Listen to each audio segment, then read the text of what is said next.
Ladies and gentlemen. Ladies and gentlemen, could you all please take your seats? It is now 7 o'clock, so we need to make a start. Thank you. Welcome. Ladies and gentlemen, welcome tonight. To introduce myself, I'm Kay Baker, and I am a trustee here at the South of England Agricultural Society, and I am delighted to have been asked to host tonight. If I can just start with the very boring housekeeping. If the fire alarm goes off, it is not a dress rehearsal, it is the real thing. So please leave by one of the appropriate exits. And please either turn off or silence your mobile phone, because nobody wants to do the mobile phone walk of shame tonight. So I'd like to start by welcoming you all here tonight. We have around 250 people registered to be in the room with us tonight, and over 220 people joining us online. So we are delighted with the attendance.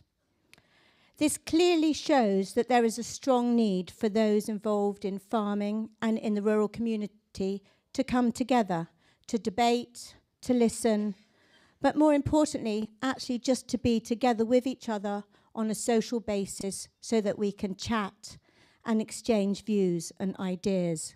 So we have to thank the Society for putting this conference on, which gives us all an opportunity to be together in one room on a dark November evening.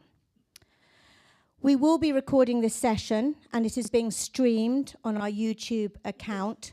So if you are putting this on social media this evening, please tag us, #FarmingConference or @SouthIngShows.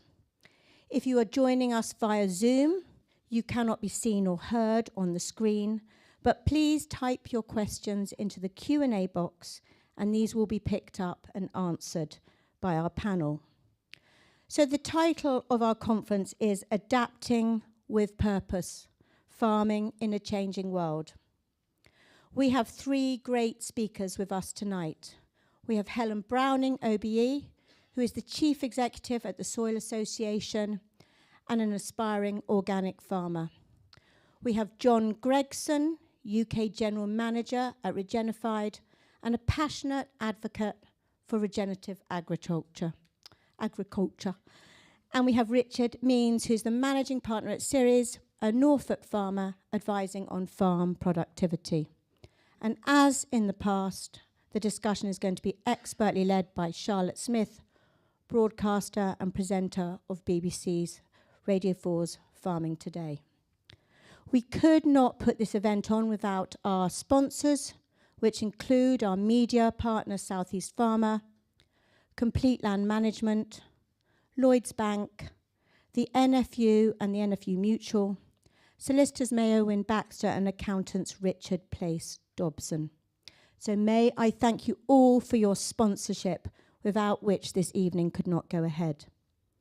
Finally, before I hand over to Charlotte, I am delighted to say that our patron, Her Royal Highness the Duchess of Edinburgh, has recorded a welcome message for us, and we are also delighted that her private secretary is here in the room with us tonight.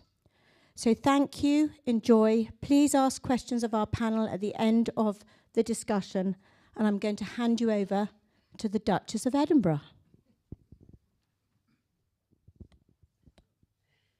As patron of the South of England Agricultural Society, I'd like to warmly welcome you to this year's Farming Conference on the subject of change. This important industry has always had to be both resilient and innovative, but the current pace of change feels unprecedented. Tonight, you will hear the views of leading industry experts on how farming can not just survive, but thrive, whether through fresh thinking, new technologies, or alternative approaches.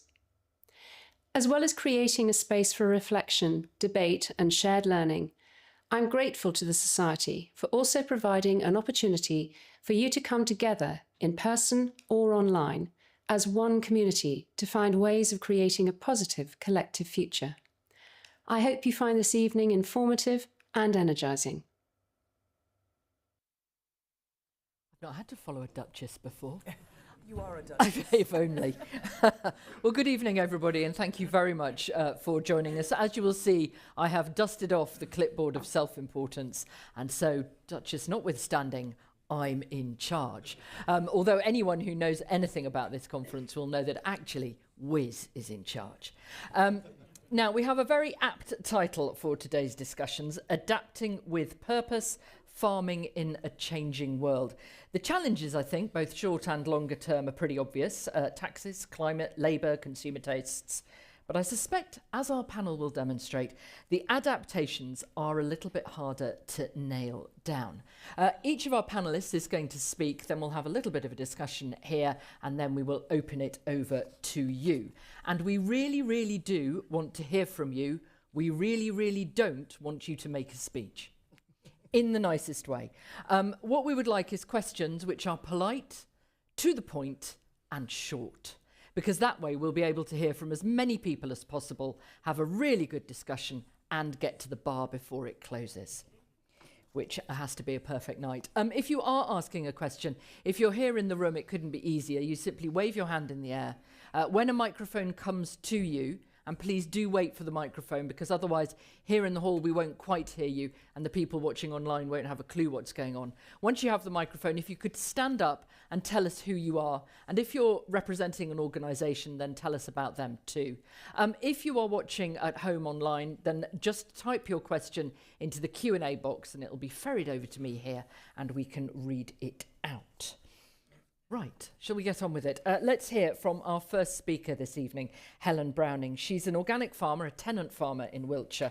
She also runs the local pub, and in her spare time is Chief Executive of the Soil Association. Thanks, Charlotte. Yeah, great to be here. Really, really fun to see so many people in the room. Yeah, I guess for me, it's always felt like a changing world. I think where any moment you live in, you think, my God, we're living in this moment of change. But, you know, hasn't it always felt that way? And I think farmers are constantly adapting to that. I certainly, when I started my farming career, and I'm going to talk a little bit more about my practical life as a farmer more than perhaps about the Soil Association, though we might kind of weave some of that in a bit later on.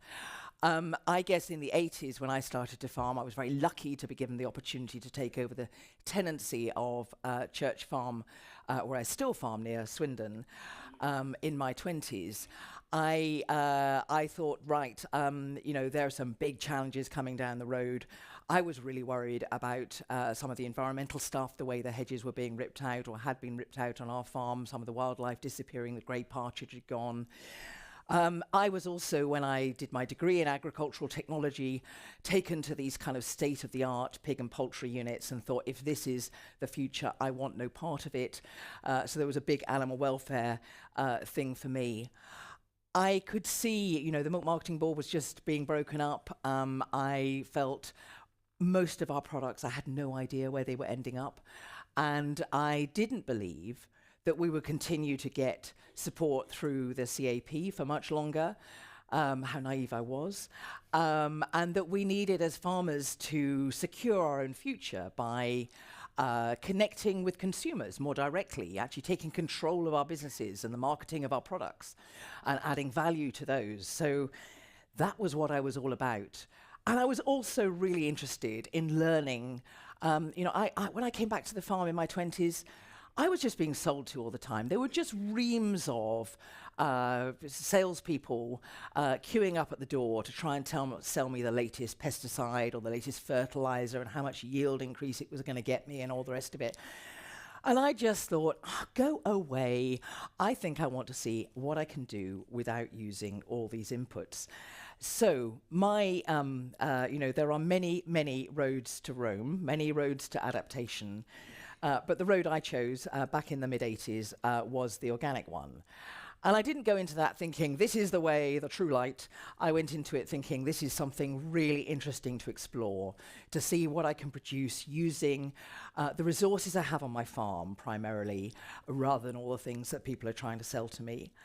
But over the first few years of that experimenting, I became pretty committed to the system, and it's kind of been really helpful. This title of this conference, Adapting with Purpose, for me, I found my purpose, my North Star, the thing that I could kind of lock into and say, right, I'm going to try and make this thing work in a whole variety of ways. Now, I mean, the story of what happened over the past 40 years, and it has been 40 years now, is subject of probably 10 books. I've only written one of them so far. But we built up a really multi-enterprise farm on about 1,300 acres with, at peak, about 250 outdoor organic pigs. We had poultry. We had 2 dairy herds of about 110 cows apiece, shut one of them down, amalgamated with another one. We had some beef and sheep and about 400 or 500 acres of arable. So a very multifaceted mixed farming organic system. And we very much tried to add value, particularly to the pigs, because if you produce pigs organically and you don't have a market for them, you're in the poo, literally. So we started making bacon and ham and all that kind of thing. Open shops, closed shops, started online retail, did so many different things to try and get that connection with the consumer and make the whole business work. So I can't tell you about all of those stories, what went right, what went wrong, because we haven't got nearly enough time. I've got about 3 minutes left, I expect. But I have to say, it's been the most tremendous fun. And I always feel when one's thinking about the route forward from here, and I know we all feel a bit beleaguered for all sorts of reasons, but for me, there's no doubt that if you are still enjoying your farming, if you're farming in a way that you feel is meaningful for you and achieving what you want to achieve, is bringing hopefully that next generation in, then as I say, for me, it's been just great fun, if a bit chaotic at times. And I guess 40 years on, what's changed? What are the lessons from all of that, chaos that I've created over the last few decades?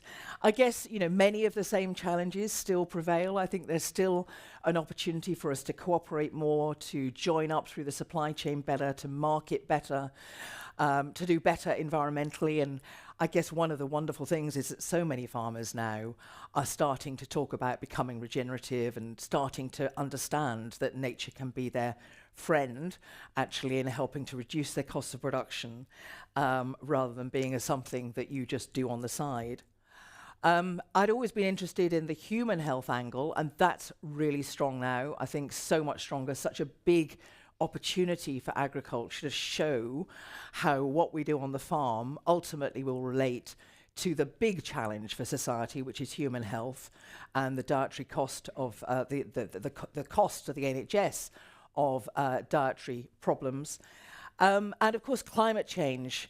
It was only just a glimmer back in the mid-80s, but now it's writ large everywhere. And agriculture will have to be part of the solution. At the moment, it's still seen largely as part of the problem, but we have an opportunity to be part of that solution there, as well as on biodiversity and other things. So for me, when we're talking about a resilient future for farming, for me, I'm focusing on soils as ever, on trees increasingly, on water, because that's going to be a very precious commodity indeed, as well as how nature, how the birds and the bees can aid my farming system.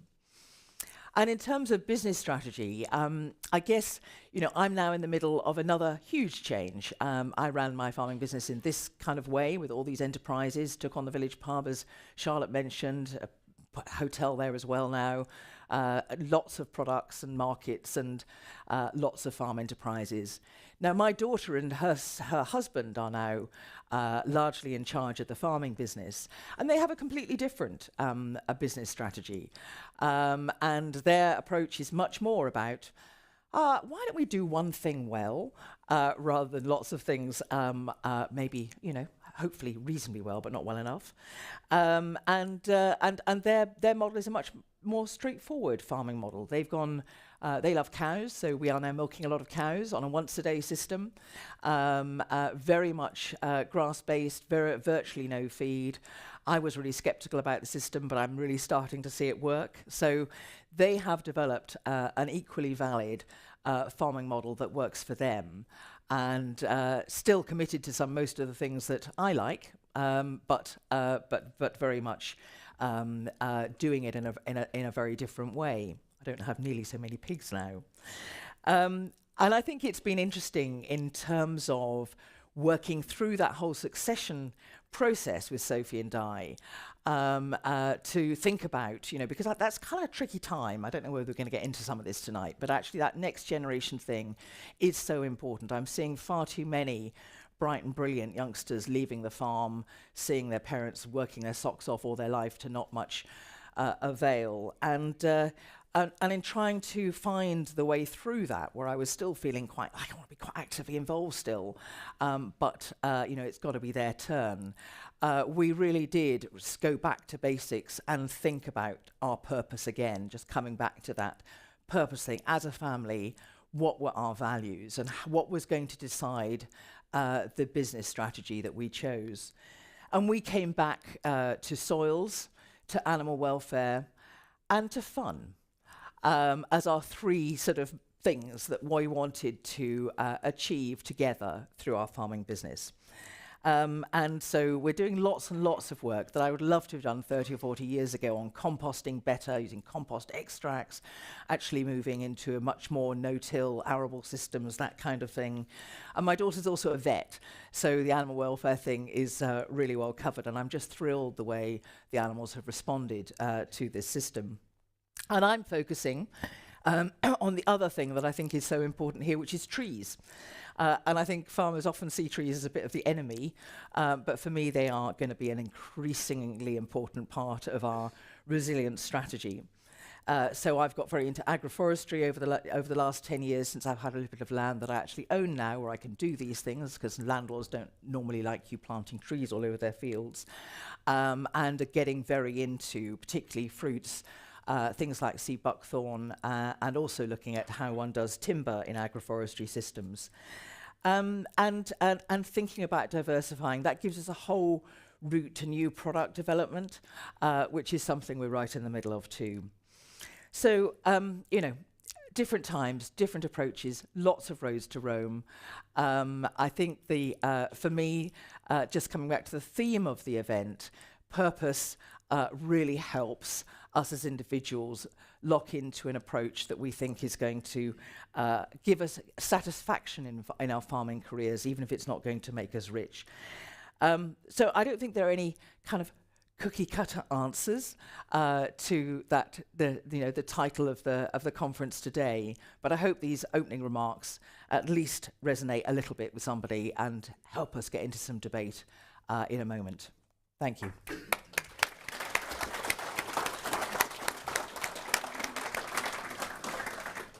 Thanks, Helen. I have a list of questions which is growing. Next, we're going to hear from John Gregson. John grew up on a farm and then spent 25 years at Waitrose. He covered pretty much everything: farming, PR, sustainability. For the past year, though, he has been the general manager for the UK for Regenified. John. So I've got my phone with me because only to time myself, because once I wrote a speech on my phone and gave it at the conference, and my mother phoned me halfway through the speech, so I don't do that anymore. My mum died a few years ago. She phones me tonight. I'm taking that call. Okay, I just want to absolutely make that clear. So you bear with me 1 second. I also had slides which you'll be glad to know I'm not going to use. So I grew up on a farm in Lancashire. It was a small tenant farm. My father wanted to do lots of other things apart from farm, and his advice to me as a kid was, do what I didn't manage to do, escape from farming, do something secure and sensible like acting or something like that. Someone's got a really steady, solid income. So he kind of really inspired me, and I spent time as a journalist. I was at Waitrose for 25 years on the ag side of things and doing PR and all kinds of things, and that was a real learning for me. So I've seen things on both sides of the farm gate, literally, and it's really from this vantage point I want to talk about what is becoming widely known as regional agriculture. you can also call it farming with nature. You can call all kinds of other things, but it's just farming in a different way that sort of, really puts nature at the centre of everything. And I think it's not a niche or a fad. I think it's got real potential to change farming for the better. Regeneration, farming with nature, whatever you call it, it isn't just about soil, it's about trust, fairness, it's about the future of food. It's about how we reconnect consumers with farming and how we connect farming and farmers to consumers as well, because I think kind of that's a two-way street. And I think kind of the signals from retailers, I wish I hadn't brought this thing now, it's really annoying. Do you want to give it to me? Let me pass you that. Thank you, Helen. See, cooperation in action, you see, it's great. I think kind of the signals from retailers and consumers are now impossible to ignore. Shoppers want food that does right by people, right by animals, right by the planet, and retailers are under growing pressure to demonstrate real progress, not just promises. And that's driving demand for verification and proof on farm. So helping people prove what they're doing, particularly in something that doesn't have a sort of solid kind of definition in law like regen. Now, if that makes sense. And I think maintaining trust in marketing and the sort of selling of food is really important, because one of the things I've seen in my years of food retail is that it doesn't take much to destroy consumer trust. You know, if you look at Horsegate, I cut a lot of PR teeth during Horsegate. That was absolutely awful. We've had all kinds of things from that through to kind of the organic egg scandal, through to a weird thing about kind of broccoli and a woman who is in tantric sex. It's just bizarre. I've covered all kinds of weird things to do with food and farming. And it's always weird things that will change the landscape and really start to erode trust. And the one thing you need with your consumers and your customers is absolute trust in everything you're doing. I think there's this idea, I think, that sort of supermarkets are like this kind of mega brain in a glass jar that are just intent on taking over the world and destroying everything farmers hold dear. And I'm not sure that's actually true, but it's sort of, supermarkets and retailers are collections of people of many different views, many of whom are as worried about farming and agriculture as we are in this room. And my former boss at Waitrose for the last few years there was this amazing guy called James Bailey. And James had, so he'd come from Sainsbury's. You can't hold things against people. You've got to let these things go sometimes. But he contributed a chapter in a book. And the book's called Extension or Regeneration, Food as the Problem, Food as the Solution. And if you can find a copy, it's well worth a read. Now, he argued that the food system we have today, as Helen said, it contributes to climate change, biodiversity loss and poor health. Yet food itself could be the foundation of the solution if we rethink how it's produced and valued. James called for three things: disruption, new thinking and new business models, and that's right across the sector, from farm gate right the way up to retail and along. Collaboration, excuse me. Government, business and civil society has got to work together. And customer empowerment, you've got to make sure that people always have honest information about how their food is grown and produced and what's involved in that. His point is simple. His point was simple. If food doesn't evolve, we're in trouble. He also challenges retailers to move from being extractors of value to stewards of value, to see regeneration not as philanthropy but as good business. And I think a couple of weeks ago, just like I said, if you can find that book, it's well worth reading. There was a report a couple of weeks ago called The New Roadmap for sort of farm resilience and food resilience from UKRI and the AFN network. And that was authored by, co-authored by an amazing guy called Tim Benton. And Tim paints pretty much the same picture as James Bailey from a completely different end of, end of the spectrum, not from food retail, but from a solid base in academia. And Tim again describes the UK food system as fragile and reactive, forever lurching from crisis to crisis, droughts, floods, energy shocks, trade disruption. He proposed 3 big transformations in that paper. Farming with nature, a theme you're hearing here this evening, putting soil, water and biodiversity at the heart of all on-farm and food system profits. That's got to be the core of all that. Smarter land use, integrate food, energy and nature, don't force them to compete. And healthier diets made easier, align retail, procurement and education with this idea of greater public health. The message is clear. We spent decades optimizing for efficiency, and now we've got to design for proper resilience across the whole supply chain, not just on farm. And if we needed proof, we saw that during the pandemic. I sat in on daily calls every day, 8:15 in the morning with DEFRA, all during the pandemic. And those calls are retailers and planners and DEFRA and the government working together, trying to find where the food was, who could move it, and who had labour. That was absolutely terrifying. And what it showed to me was the thin veneer that we all exist under. We all think that things, you know, are just going to keep working. It doesn't take much to change that. That was a real stress test, and we barely passed it. And I'm not actually sure we do a whole lot better now. I think kind of regen agriculture, a farm with nature, is a real way to improve things for everybody. The farmers I've worked with, you know, are really enthusiastic about the way it gives them back control over their farms. One of them said, we've always farmed with a focus on nature and conservation. It was a natural progression to move to regen. It reconnected me to my land. I'm a better farmer for it. The farm, the livestock, the team and nature are thriving. And by the way, let's be clear, this can be an organic system too. This is not just regen. These are people who are farming with nature, who are really trying to figure out how to do things in a different way with much less impact. And I think a crucial part of their success, and this may be a controversial thing to say in this room, so I'm very much expecting questions here, is the focus, the change of focus from yield to margin. That seems to be a common thread in all the farmers I've spoken to. They're all thinking about margin. Where are they making money on their farm, not how much they actually producing. That's where they're making money and how can they make their businesses better. And I think that's absolutely key. And I think, and the other thing that always gets thrown at us is, you know, you can't feed the world with regen ag or organic ag. And Helen and I have had this thrown at us for years and years and years. But we already produce more than enough food in the world. A third of it's wasted. You know, it never gets to people's plates. The real problem isn't production, it's waste, it's inequity, and it's how we value food.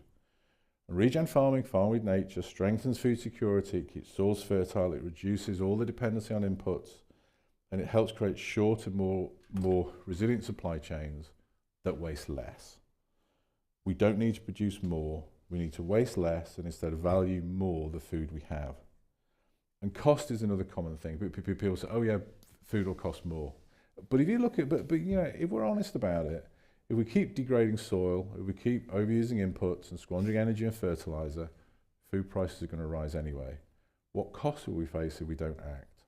So I've got about 30 seconds, so I'm going to leap around here in my note, and I'm going to go straight to the close here and just say very quickly, both James Bailey and Tim Benton, from very different starting points, are saying the same thing. The food system has to evolve. Regen, farming with nature, is one of the most practical and hopeful routes forward. It's not about going backwards, but about farming in ways that make business and environmental sense. We've optimized for yield, now we must optimize for margin and resilience. We've produced abundance, now we've got to stop wasting it. We must design a system where good food is affordable because it's efficient in its truest sense, efficient with nature, energy, and trust. And we can rebuild that trust. We can rebuild that trust not in just how food is grown, but in the entire supply chain. It offers, and Farm with Nature offers a future where small farms can thrive, retailers can offer genuinely sustainable food, and customers can buy it with confidence. If food has been part of the problem, it's also part of the solution. That's it. Thank you.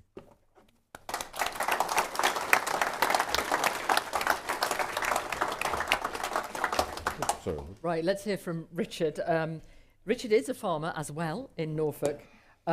He's mainly, though, the managing partner at Ceres Rural, an independent rural consultancy, and he specialises in farm management and strategic farm advice. Thank you very much. I will be slightly different in that I do have slides. So as a good farming consultant, I've got a few slides to share with you. Hopefully to promote a bit of debate and discussion and, bit of background into what I want to talk about. And also I'm very pleased, having to go third, that I've heard a few parts of my sort of pitch for the next 10 minutes line up quite nicely as well. So phew, lucky that one. Good evening, everyone. Great to be here tonight. And as part of the introduction as well, obviously, yes, I am managing partner, but I'm joint managing partner at Ceres. My slightly more famous co-managing partner is a certain cheerful Charlie from Clarkson's Farm. So unfortunately, you've got the less famous of the two here tonight. My farming in Norfolk is on the edge of the fens. So trees, Helen, are... We do have some, and actually, nice thing. My grandfather laid out some woods on the farm. My father added to them. I've added to them, and none of our neighbours have done any of that. So it's quite a nice difference. But one thing we don't have any hedges. It's all ditches. So very different landscape to what you've been used to. And before I do start, the balance between can you grow enough food in your the regen organic systems versus everything else.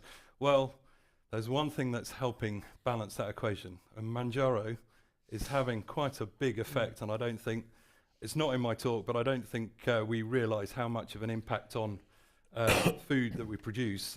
In particular, I'm seeing this at the moment with potatoes. So my farming cropping at home is wheat, potatoes, sugar beet, oilseed rape, barley and beans, but spuds at the moment, we're struggling.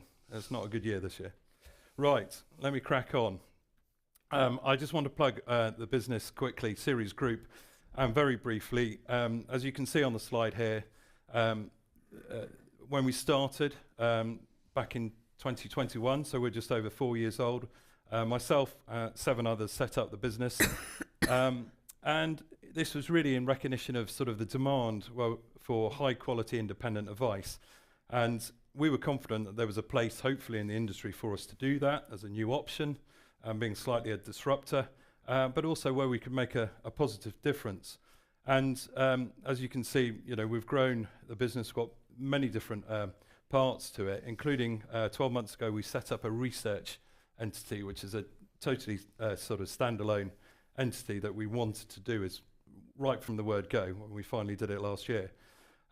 We've grown from 20 people to over 100 in the 4 years we've been doing it. 3 offices, started with Saffron Walden, Norwich and Oxford, up to 8, the most recent one being Newbury, and hopefully in the not too distant future there might be one slightly closer to here. So we wanted to be sustainable in what we did, and as Helen said, we actually want to have fun whilst working with our clients. So that was one of the main objectives of the business. So where are we at the moment? Well, the title of the conference is very apt, isn't it? Adapting with Purpose. Government support for the first time ever definitely in my career, is no longer. We have no direct subsidies or support. So the business of farming, whether that's crops, livestock or anything else, actually it needs to be profitable on its own 2 feet. And that is the first time ever in my career that we have to do that. Otherwise, we will not be making a profit in our businesses. And that safety net of the cheque arriving each December was, in hindsight, so easy, but no longer there. But of course, there are some parts of the business that have operated without it. So they're ahead of the curve. The environment and the environmental policy is dictating a lot of what's coming through, especially through government at the moment, but perhaps slightly less further than after Trump's tariffs and a bit of a dismissal over the Atlantic of the environmental concerns. And in the not too distant future, January 2027, we've got the carbon border tax coming in, which will have an impact into the UK. Yes, the economic positioning at the moment, I think we're all aware, we're in an up horn, down corn moment at the moment.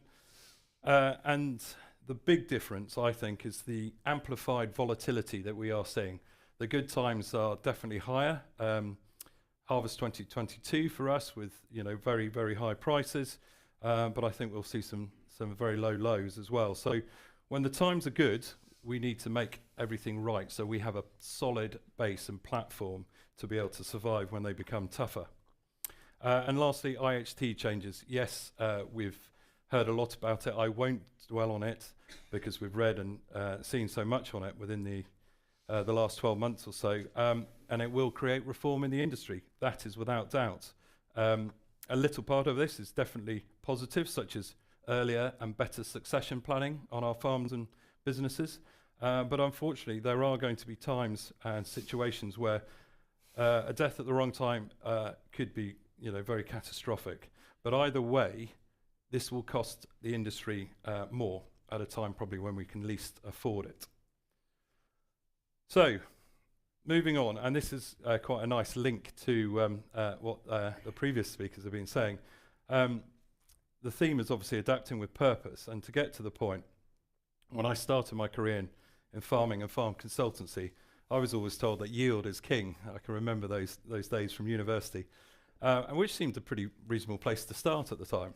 However, I think there is a much more apt phrase to be using in our industry now, and that is maximum sustainable output. In an arable world, this means using hybrid farming techniques to get the best margins with the most appropriate actions. And rather than having polarized or entrenched views that we can only farm, regen or organic, or we can only farm intensively, there is clearly a benefit with a hybrid approach. And this is something that I like to practice and try at home on my own farm as well. And something I've come across in many situations with my own clients and through our business. And I see some excellent organic farmers, excellent regen farmers, but equally I see ones that have tried and failed as well. And it's about knowing what is right for the right person. Don't underestimate the level of management input that is needed to achieve some of the different systems. Quite often and unsurprisingly, soil type is quite a big player in all of this, and obviously the management skill that's at hand really will dictate which is the most appropriate approach. At home, I'm constantly trialling, as I've said. I think I probably I blame Duncan for introducing me to trials when working with him on the Kellogg's Origins project, and I think that probably got me kick-started, Duncan, and I've since done many, many more after that. But what is quite clear is that, you know, every farm is different. Every farm has a different setup. So every farm is going to have its own unique solution, and it's about finding that will make the difference. So why do we need to do this? Well, this is quite a stark graph. I've taken it from the AHDB figures from 2020 to 2024, and what it shows in the green bars is the top 25% of producers and the net margin they're achieving for each of those crops. The blue is the middle 50%, and the orange is the bottom 25%. And that's for the 5 years, 2020 to 2024. Should AHDB run the numbers again for 2025, I suspect that might only be that the top 15 or 20% are making a profit. So that is profit without subsidy. So theoretically, this is now, well, it's not theoretical, this is now the reality. And what we shouldn't do, we shouldn't let stewardship, SFI, diversifications mask the fact that there could be an underperformance in growing crops and farming. And whilst I don't have them to hand, I'm sure there'll be a similar graph for livestock, fruit and everything else. So it does raise a further question that if only 25% of farms make a profit, is the pot big enough to share in a contract farming scenario or a tenancy? One to debate further, I'm sure, tonight. And we've seen recently the announcement that came from Velcourt, who have served notice on 20% of their contract farmed area, or about 10,000 hectares. So they were applying, obviously, the 80-20 rule and looked at it. And unfortunately, they couldn't make it stack up. So they are going through a period of change as well, one of the biggest farmers in the country. Moving on from here, and why have we got in this position? Well, Farming in hindsight is lovely. We would love to be able to do this. And actually, when we had that cheque of £220 per hectare arriving in our bank accounts every December, maybe that was the time to do all of the restructuring and reviews of our business. Sadly, we didn't, because we didn't know at the time, and it's easy to say now. But what this graph shows very quickly is total factor productivity over a 50-year period. And that is an economic concept that measures the efficiency by which all inputs, so labour, capital, technology, are combined in the production process. It's a guide to economic efficiency and a major long-term driver for growth. And what you can see, unfortunately, is how far the UK has fallen behind the likes of the Dutch. So the blue line is the Dutch, right at the top, and followed by the Germans, the French, the US, the French, and then the UK. So our growth has been about 50% of that of the Dutch. And clearly this needs reversing pretty quickly.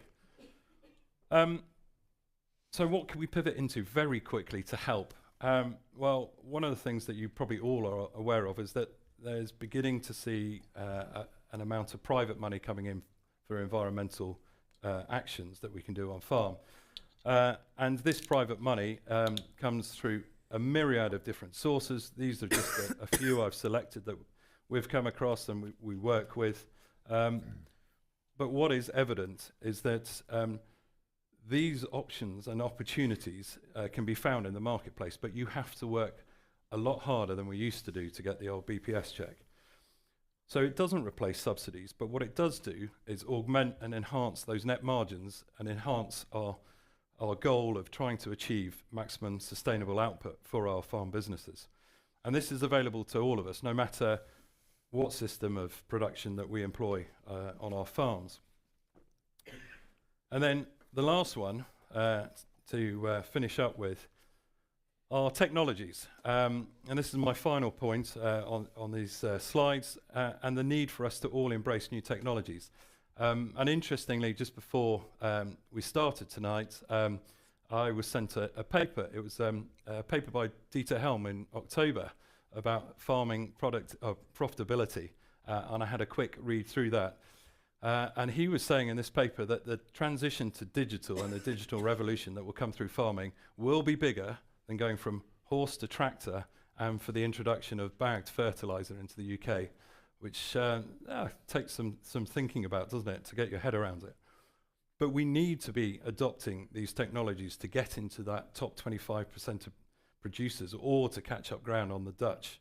And you know, the level or the types of technology that are out there and that will be coming, clearly gene editing, when it's becoming, it will be widely available in due course. AI, the use of AI and the digitization of everything and collating data to improve our understanding on farms. The data is out there. It's about how we grab it, how we use it with purpose, and then allowing us to use that with other tech, whether it's drones or anything like that, for more informed decision making. We simply can't ignore this if we are going to keep sort of persevering and getting up into that top 25% and catching up with the Dutch. And one of the things that the Dutch have done exceptionally well, Wageningen University, who they work very closely with as an industry, I think is a lesson to all of us, and we need to be working a lot closer with our research institutions, and hence that is one of the main reasons that why we set up Series Research, to help ourselves but help our clients and you know, benefit from that knowledge exchange from research to on the farm in the most practical way. So to sum up and to conclude, well, we know the challenges are clear, aren't they? We're in for a big amount of change. We need to be assessing all opportunities on farms. You won't be surprised for a farm consultant to be saying that, but be open to new technologies. And very importantly, for the purpose, from my point of view, is have your eye on the prize, which is maximum sustainable output. And if we can achieve that, and it will be different on every farm, then we're going in the right direction. So thank you very much.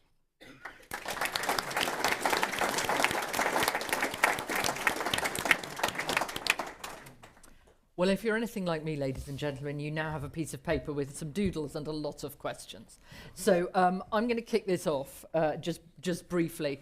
and then come to you. So start formulating your short, to the point, polite inquiries. Right. Adapting with purpose. So the first thing I'm sort of realising is you have to decide what your purpose is, be it fun, maximum sustainable output, or nature at the heart. Is it that you have to define what you're aiming at before you can start working out how you adapt? Helen? Well, I think it helps quite a lot. I think if you've got a bit of a North Star and what you're, and I interpreted the purpose in the title as that kind of North Star, that thing that gets me up out of bed in the morning, the thing that I feel I can, that allows me to guide my decisions. And I don't know that purpose always gets you, does it always make you the most money? Almost certainly not.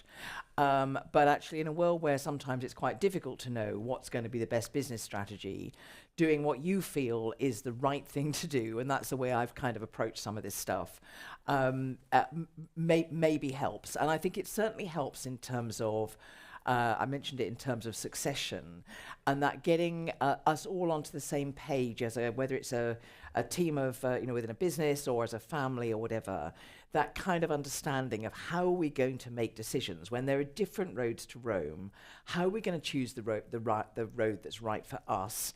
And I think that actually defining your purpose helps with that enormously, because there's lots of different ways to go about farming and food production and all the rest of it, but you'll be successful at the ones where you really feel motivated, aligned, you're getting real job satisfaction out of it. So finding that for you or your family or your business feels like a really important first step. John? Yeah, I think that. And I think sort of, it's sort of, it's really important to have a plan. And I think, I was always amazed at Waitrose, the number of farmers we would talk to at shows who didn't have a business plan. They knew whether the farm made or lost money, but they didn't know which bits made or lost money. I think that's really important, and that can form a part of that kind of purpose ultimately. And I think, but the purpose can come later. If you look at my boss, Gabe Brown's journey, he started down the regen route out of need because he had 4 years of failed harvest and no incomes. But out of that, he realised something, and then his purpose came along. And so I think it doesn't have to start with that. Lots of people have sort of found that later on. And then another guy we kind of work with up in Lancashire, Martin Corns, who's a great guy. Some people may have seen him at Groundswell. His reason was because he couldn't stand salesmen and wanted to stop them coming up the drive. So he just kind of adopted that, and he's very happy in this hermit existence, kind of making money off 150 acres. He thinks it's great. So it's a curate's egg, isn't it, really, I suppose? Richard? Yeah, it's very interesting. I think I'd go back to post when I left university. I was fortunate enough to go to Newcastle to be an agric with one or two members of the audience as well. And when we left, we set up a group where we're all over the country, and one in Northern Ireland as well. And every year we got together on each farm and reviewed, very open book and transparent, what was going on and what our aims and objectives were. And this was we were quite young when we did that. And I found that really, really helpful. All of them are pretty successful in what they've been doing since. But that was probably the purpose that we came up with, and we set each other sort of goals of what we wanted to achieve and hopefully achieve them. But when it comes to changing or what you want to do on farm, I think you've got to have the passion for your choice. And I have seen a friend and a client up in Norfolk who went from a very successful conventional farming business to a very regenerative farming business. And I can remember him saying to me, he said, with the setup and the staff we had at the time, he said, I didn't even have a job because the guys were more than capable of running it, but they didn't excite me. And he absolutely threw himself into it, head and shoulders into it, and has made a really big difference. And that was a great example of where it's worked well. So having that passion behind it, you can't underestimate it. So that, and also the most successful businesses we deal with, it's pretty obvious to say, but their ability to work with their teams on farm is second to none. I mean, absolutely top drawer, and they churn out top yields or top performances every year, and it's a massive team effort. What's the role of the size of the farm in that, and in the ability to have lots of different enterprises?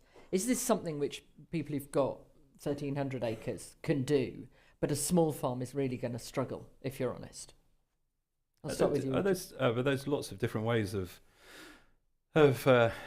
cracking that one. I mean, you know, the numbers of joint ventures that we now work with, you know, if you're smaller and you don't think you've got the scale, there'll be others that have got a similar mindset, and you can team up together and do much better together than you can trying to do it individually. So there's always a different approach to it, or you know, you put a lot more into into the farming, not in an intensive way, but you know, going from an organic point of view is going to take a lot more managing.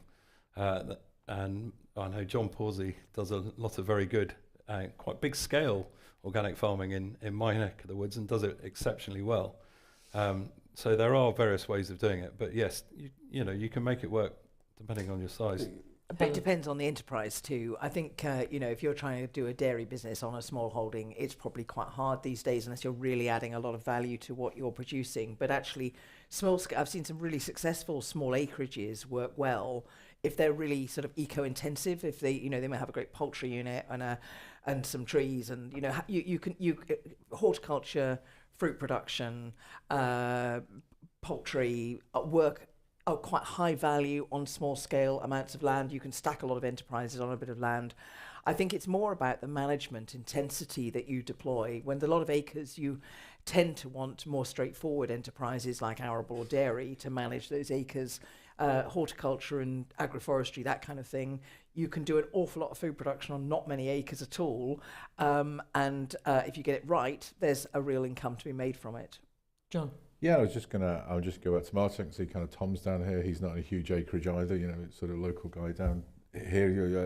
You know, so we work with people from sort of 10 acres up to many thousands of acres. You know, the biggest farm what we work with, okay, it is in this country, it's abroad, is sort of 250,000 acres, which is kind of, you know, which is a scale that's just beyond measure. But Martin, I'm going to go back to Martin now. What he does is he's got many different stacked enterprises, and Helen's right, he's got to be engaged in everything he does, but to him that's what makes farming really exciting, and he absolutely loves it, and he's experimenting all the time, and I think that's what's brought his passion back. So, you know, I personally think depending on your attitude, you can make it work right across.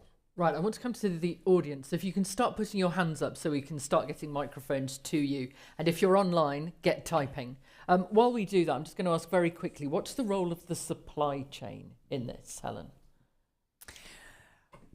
So what's the role of the supply chain? What should it be? What will it be? I mean, I think the one could go at that in a number of different ways. I mean, you know, our approach has been try and take as much control of the supply chain as you possibly can, rather than letting it do things to you. I think that the attitude of the supply chain is changing very quickly because they've gone from a position where actually it's been able to pick and choose. I think most processors and a lot of retailers are starting to wonder where their food's going to come from in the future, and are wanting to have more secure long-term relationships with farmers, and I think that's a really good thing. The other side of the equation is that as farmers, we've got to also be prepared to lock into long-term relationships. We can't have it both ways. You can't say, you know, we're really pissed off because this process is pissing us around if we're also pissing the processor around. So actually trying to build cooperation through the supply chain, I think is really important. I think there's more opportunity for that now than there was. I think one of the challenges at the moment is infrastructure, in terms of actually being able to do more yourself in terms of accessing markets. It's a real challenge when all the abattoirs are closing and you haven't got any small scale processors to be able to access those markets and take it through, as I've tried to do, under your own steam. But yeah, it's I think I'm hoping that the supply and the retail side, the supply chain and the retail side, will start to really support. And one of the things we've done at the Soil Association is do things like exchange market to give a vehicle for them to support farmers who are making the changes that they say they want to see. Yeah, I think that's right, and I think sort of, you know, we will see a change in attitude to farmers, and hopefully the bad old days of supermarket power will fall behind us. But having said that, supermarkets, you know, and retailers are still really important, because that pull is absolutely critical. We can sit here and try and push kind of regen and change the way that sort of farming is done, but you need that pull from the other end of the supply chain as well. And the other thing I think we kind of need to acknowledge, and this can sometimes be an unpopular opinion, is that farming is going to continue being a global business, because the idea that people are not going to demand a wide choice of things year round is a genie that's kind of going to be hard to put back in the box. And I think so on a global basis, farming kind of has to change. But the first page of any supermarket ag strategy is always about the kind of, you know, we've got to guarantee the security of the supply that puts the food in our shops. That's absolutely critical, and I think that plays into that. When you go beyond the farm position and you get where we start with supplies of all the variable costs or the inputs, but also the labour and the machinery side of things, that's been a big squeeze, one that hopefully technology might solve. But on the other end, and I think, like I was trying to highlight on the slide about the sort of some of the private environmental options and things that you can do to add value as well, comes down to working with the end users there. I know I had an email today about someone wants to come in and do some deep core carbon testing on the farm at home, and that will be to do with my spring malting barley, which has got another £40 a hectare for doing various things and like that. So that is where we're working together with them, and if it benefits production and the soils and everything else along the way, that's a win-win for everyone. Great. Let's get a question from the audience. Where are we starting? Just here. Thank you. Lisa Scott, Dorking and Hawley Green Party. And first of all, thank you everyone for dedicating your life to producing the food that our nation survives on. We can probably give up with the current government, but what would you like to see the next government do to support farmers to diversify and do things like yourselves, to have a safety net so that if things do go pear-shaped, we've heard that going into regenerative farming can be costly and not work. What sort of safety net would you like that to happen so that going pear-shaped isn't a disaster? Right, so what would you like from a government? Where shall I start? John, let's start with you. Oh, bloody hell. Let's go. I think this is like such a cop-out answer, by the way. Go so on. I need to flag this now. But I think we need acknowledgement from politicians of all stripes that farming is a key strategic industry, and I think that's really, really important, and I don't think that's acknowledged enough now. So that's what, and I think from that you can attach whatever branches of support you want. Richard. Okay, I think I've got 3 points I want to quickly touch on. In terms of support, I mean, I was always told and looked into what happened in New Zealand when they lost their support mechanism. There was quite a lot of change, significant change in the industry back then, with farms going out, support for other farms, very much more corporate introduction into the industry there as well. But they have, moved on from having support. And one thing that does happen in New Zealand, they have a much more preferential position on capital gains tax, and so they can be entrepreneurial and grow and not get penalised at the other end. And also they do, from an IHT point of view, have a very generous position compared to where we now are. So, I mean, if you're not going to support us on that end, if we are entrepreneurial and push our businesses forward, maybe at the other end have a bit more beneficial positioning. As a safety net, obviously the US model is more insurance and underpinning minimum levels of income. And you think we're in tricky times at the moment in UK and Europe. I mean, the US farmers, they've had some massive harvests, but with the prices where they are, a lot of them are at 20% below cost of production where the markets are at the moment. So there'll be some interesting times over there. And in terms of the other thing in the UK, I did touch on it. We've got the carbon border adjustment mechanism and the carbon tax coming through in 2027. I've quickly worked it out. I think on, say, a 9 tonnes per hectare milling wheat crop, that's possibly going to add £5 a tonne onto your cost of production. Is the 50 or 60,000 tonne vessel of wheat coming into Tilbury or wherever going to have the same applied to it because that was produced with fertiliser outside of the UK? I suspect not. So, I mean, that level playing field, we keep talking about it. I think the recognition of farms in the UK deliver and grow produce fantastically well with actually very high environmental levels, which we should be very proud of. I'd just like to see that reflected by the UK government and support us, and we can carry on that basis. Helen? Yeah, I think in a way we need an economic framework around farming which actually does what we call internalise, account for the environmental and other pluses and minuses. And I think farmers, we do need longer term policies and thinking. It's very hard to go from today to tomorrow not knowing what that support for environmental goods is going to look like. So I think the public money for public goods, getting the SFI on track and understanding what that's going to look like. But also I think government's got a real opportunity to regularise the private markets because that does still feel like a real wild west out there. There is lots of money wanting to get into helping to support this transition to more regenerative farming, but it needs a framework to do that. But the big opportunity for government, which would benefit farming enormously if they could get it right, and the really big win for them, the thing we need to sell into them, is that farming is right at the heart of the mission about sorting out the public health challenge, the NHS. That's where we should be really putting a lot of our effort. We've got to shift to prevention and food. Good, healthy food from our farms is all about prevention. We've got to get that link through from DEFRA thinking to the sort of public health NHS thinking. And things like public procurement are a really good place to start, because if we can start to pump prime those markets through things like schools and hospitals, making sure we've got local food and better quality food going into those places, more horticulture, more fruit, most of it's imported at the moment. I think there's a real opportunity for that. And that's where the money is. If we're looking for the money to support good farming long term, it's in the health agenda, but we've got to get governments to join up health with food, with farming. Okay, let's get another question. Where are we going? Thank you.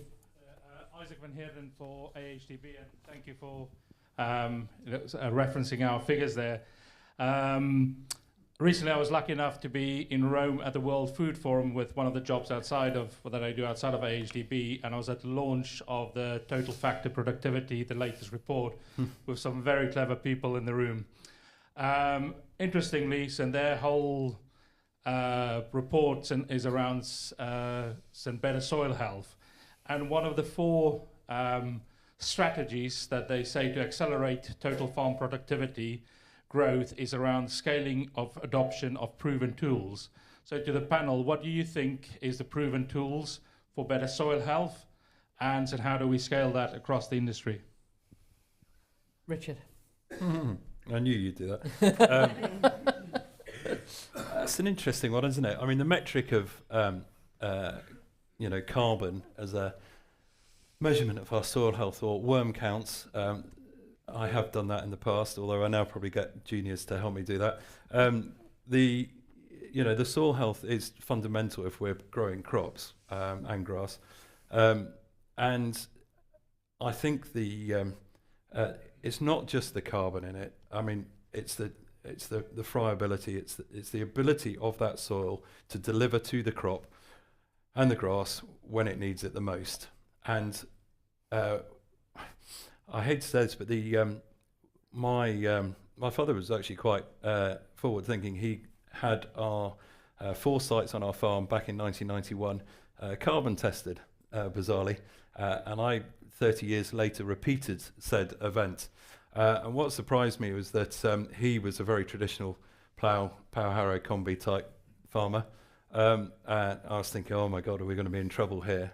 And what did surprise me is that our soil carbon levels had gone up in those 30 years. And the only thing I could put that down to was the fact that the straw burning ban came through.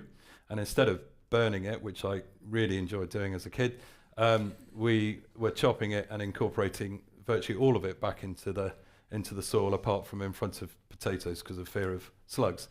And I think that one action alone has proven to me that, you know, we hear a lot about it, but the organic matter, and hence the reason why it works with a mixed farming approach and everything like that, is vital. It doesn't matter what soils you're on. Yes, if you're on sands, very hard to move the dial very much on carbon and organic matter.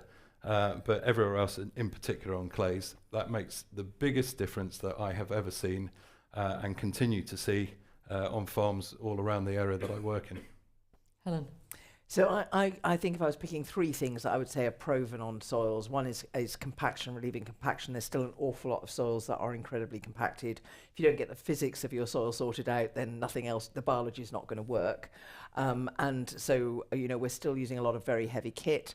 One of the things that excites me, we talked about the technology earlier on, the opportunity for more autonomous, lighter weight machines on our land, because I think that is one of the big challenges our soils have faced over time.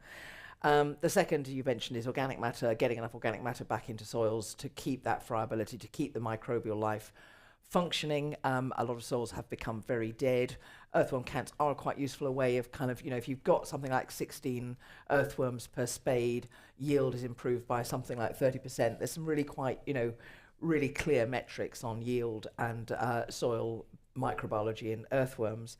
The third area, which I think has been really neglected, is plant diversity. There's no doubt that your soils are really driven by plant diversity. That's why these herbal lays are being a bit of a breakthrough, because we have tended to plant one plant at a time in the soil.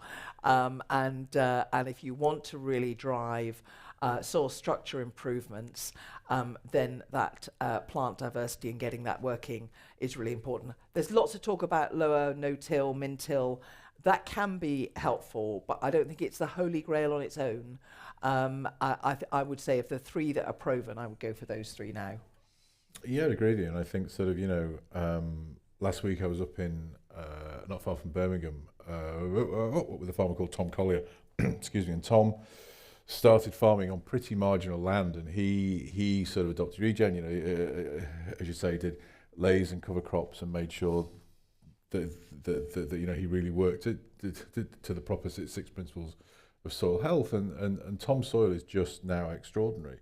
And so I think, you know, I would say from, you know, if you look at the 6 principles, which just to read them out here, is sort of context, minimise disturbance, armour diversity, living roots and livestock on your land. If you can, you don't have to, but livestock performing the function that sort of wild herbivores would have done in the past, so extensively grazed, all of that stuff.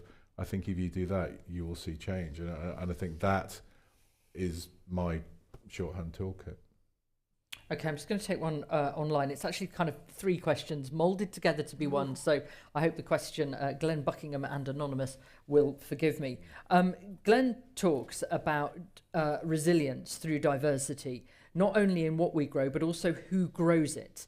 Does the panel see the importance of involving the local community and giving them access to land? And Anonymous is doing a permaculture thing on 24 acres with local people, again, bringing people together to grow, to eat. What's the role for that, John? Yeah, I think it's really important. And if you look at sort of, you know, and I think America, you know, really led in the idea of the community farm and the civic farm years and years ago. They do some really interesting things. And I think if you can get people interested in farming and you can get people onto your farm, it's really, really good. There's a guy actually, when we used to do the Silver Lapwing Award years ago, Martin will remember this, there's Martin down there. There was a guy down in Essex who had this amazing farm, and he basically had opened it up to the local school kids and the community and everything else. And the support in the community for his farm and what he was doing was just extraordinary. And I think we can slightly sometimes shy away from being open about sort of what happens on farm. And I think if you can get away from that and involve the local community somehow without it taking over your business, I think that's really, really important. Richard?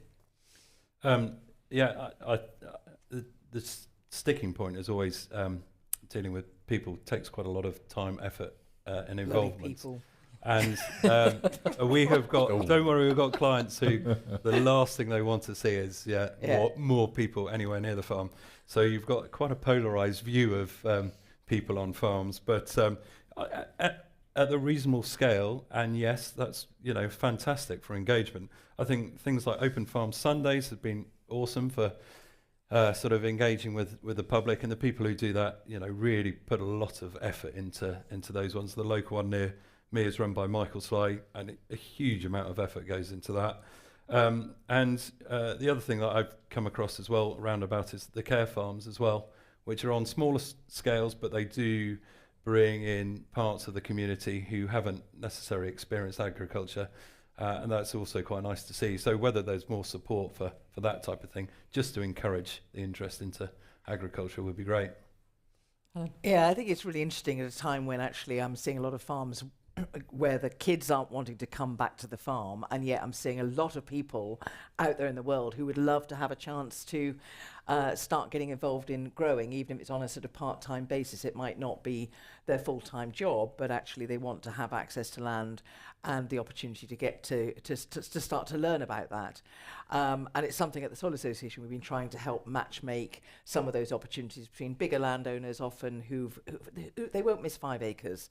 I understand that some farmers don't want anybody else there, but sometimes it can really start to make the whole farm feel more buzzy and more like a community. I think there's a real opportunity in all of that. We run a little land trust at the Soil Association, and we've got a farm up on the M25 at Maple Cross, Wood Oaks, where we have really opened up to new entrants. We've done a sort of pitch up thing. And really, some of you will know of pitch up. I think it's a brilliant initiative from what I know of it, where you're enabling farmers, new entrants, to pitch to farmers their business ideas and get involved. But at Wood Oaks, we've got a flower grower, small scale horticulture, and a lot of volunteering opportunities. We have run a compost club every Friday, all that kind of stuff. Loads of people want to have access to land to get involved with this. And as farmers, if we don't embrace that, provide those opportunities, we shouldn't be surprised if people start to walk away from wanting to support us. I think there's a huge amount of opportunity in that kind of thing. Some of the brokering of the relationships, particularly when they're business relationships, need to be carefully managed. I think that's where sometimes some of those things go wrong. But, get on my farm. I'd like to hear more farmers saying that kind of thing, and providing those opportunities. And I was just going to say, I just have one point really briefly. Look how trendy allotments are now. There's a real appetite for this. And so I think, we should be embracing it, because I think it's going to be good for farming. And it was very remiss of me not to mention a certain Clarkson's Farm for engaging with the general public to improve the awareness in the industry. So thank you, Charlie. A fair point, well made. Very good. Right, if you've got a question, I know we've got the microphone here, but while he stands up, just stick your hand in the air just so I know how many more people Wiz has to run round. Okay, go for it, sir. Good evening. My name is Matt Record. I live in Bolcombe. I'm a local citizen. I'm a trendy allotment holder, I'm afraid, but I don't work in the farming industry. I'm here really as an interested person, someone whose awareness of the farming industry has grown significantly because of Clarkson's Farm, the community that I live in, and I'm a member of the agricultural showground here. But my professional world, I work at Ernst & Young, and Ernst & Young works with businesses all around the world, and one of the major areas that we're working with clients on is around their journey of digitization and data. You talked about the value and the benefit of AI. You talked about including transparency around the supply chain. You talked about actually this transition from yield to margin. Those are all issues which require significant change in the way that data is both collected and interpreted. My question is actually, do we have the right infrastructure, the right capability in place across the farming community in order to be able to facilitate that? And where do you think you are on that journey? And where do we need to be in 3-5 years' time? John. Do you want me to go?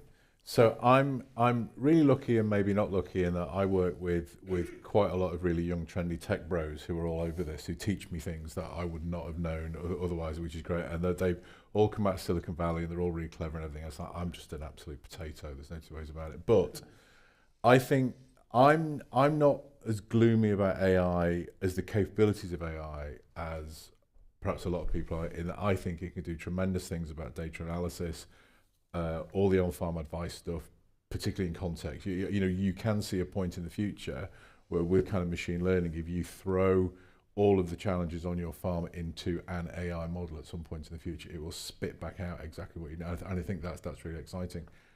My concern, so that's that point, but I don't think we do have enough skills in the farming sector yet. I think there's a tremendous gap there, and I think that is a huge opportunity. I'm really lucky, but you know, I think sort of there is a gap. But my concern is about, you know, AI is really useful. I use it a lot, and I find it really interesting and really good to engage with and to sense check things with and everything else. Great, as long as you know what you're talking about, which you know you have to you kind of have to interrogate it in the right way, depending on which model which is really important. But then there's a question about kind of data centers, which somebody said to me last week are the closest things to black holes we have on Earth, you know, sucking all these resources. So, you know, do we end up fixing farming and then making some other resource heavy thing that's just going to be a drain? That's not the question you asked, but I think that's something that I think about when you think about this possible future of all worlds. That was gloomy, wasn't it? Sorry. Helen.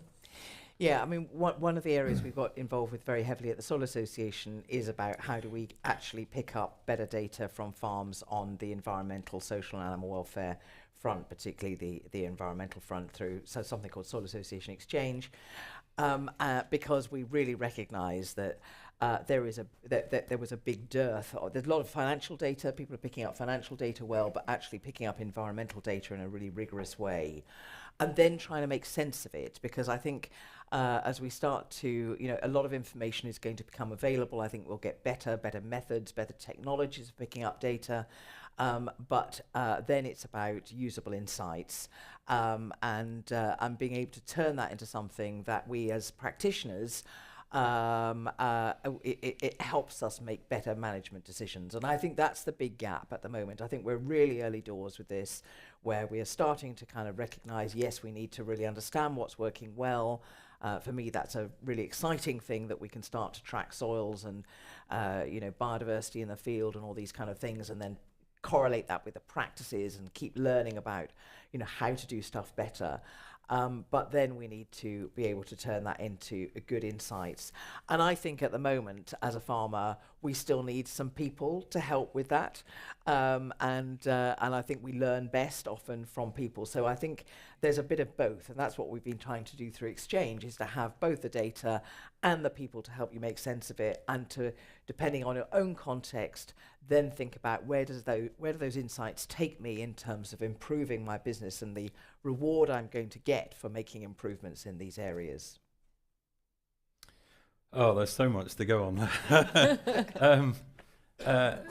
Yeah, the amount of data that we create in the industry is just phenomenal already. So that's one thing. It's using it. I mean, computer learning is, you know, it tries something, doesn't go right, it learns, it repeats and takes a different path. You know, one of the problems in agriculture is, you know, we try one path, it's 12 months later when we learn that it hasn't worked and we've got to reset and go again. It's not, the speed of replication is quite a long time. And one of the trials I'm doing, another one associated with Duncan Rawson there, is with nitrogen use efficiency, using data through probes and monitoring on a weekly basis to work out how much fertilizer does that crop need and adjust it accordingly. And so every year, and we're probably in year 5, are we, Duncan, on this? You know, we're doing replicas of fields and splitting fields. One is my approach, tried and tested, and the other is data, AI driven. What should you be doing? we've had some wins and losses. It's quite even Stevens, but that's why we repeat it and we keep going, because I need to learn in different scenarios and different weather conditions what to do and what to trust. So that's one thing. I mean, environmental data, yes, I saw, I know Dyson have just started with having listening devices in their fields to hear what bugs and everything are out there. That sounds quite clever. And I'm going to be watching that very closely and see what comes through. But at the end of the day, within 3 to 5 years, how much further are we going to be down this journey? We'll be some way. I mean, we'll have a few more. The robotic tractor is clearly out there. 150 horsepower robotic, or autonomous rather, is double the price of a conventional.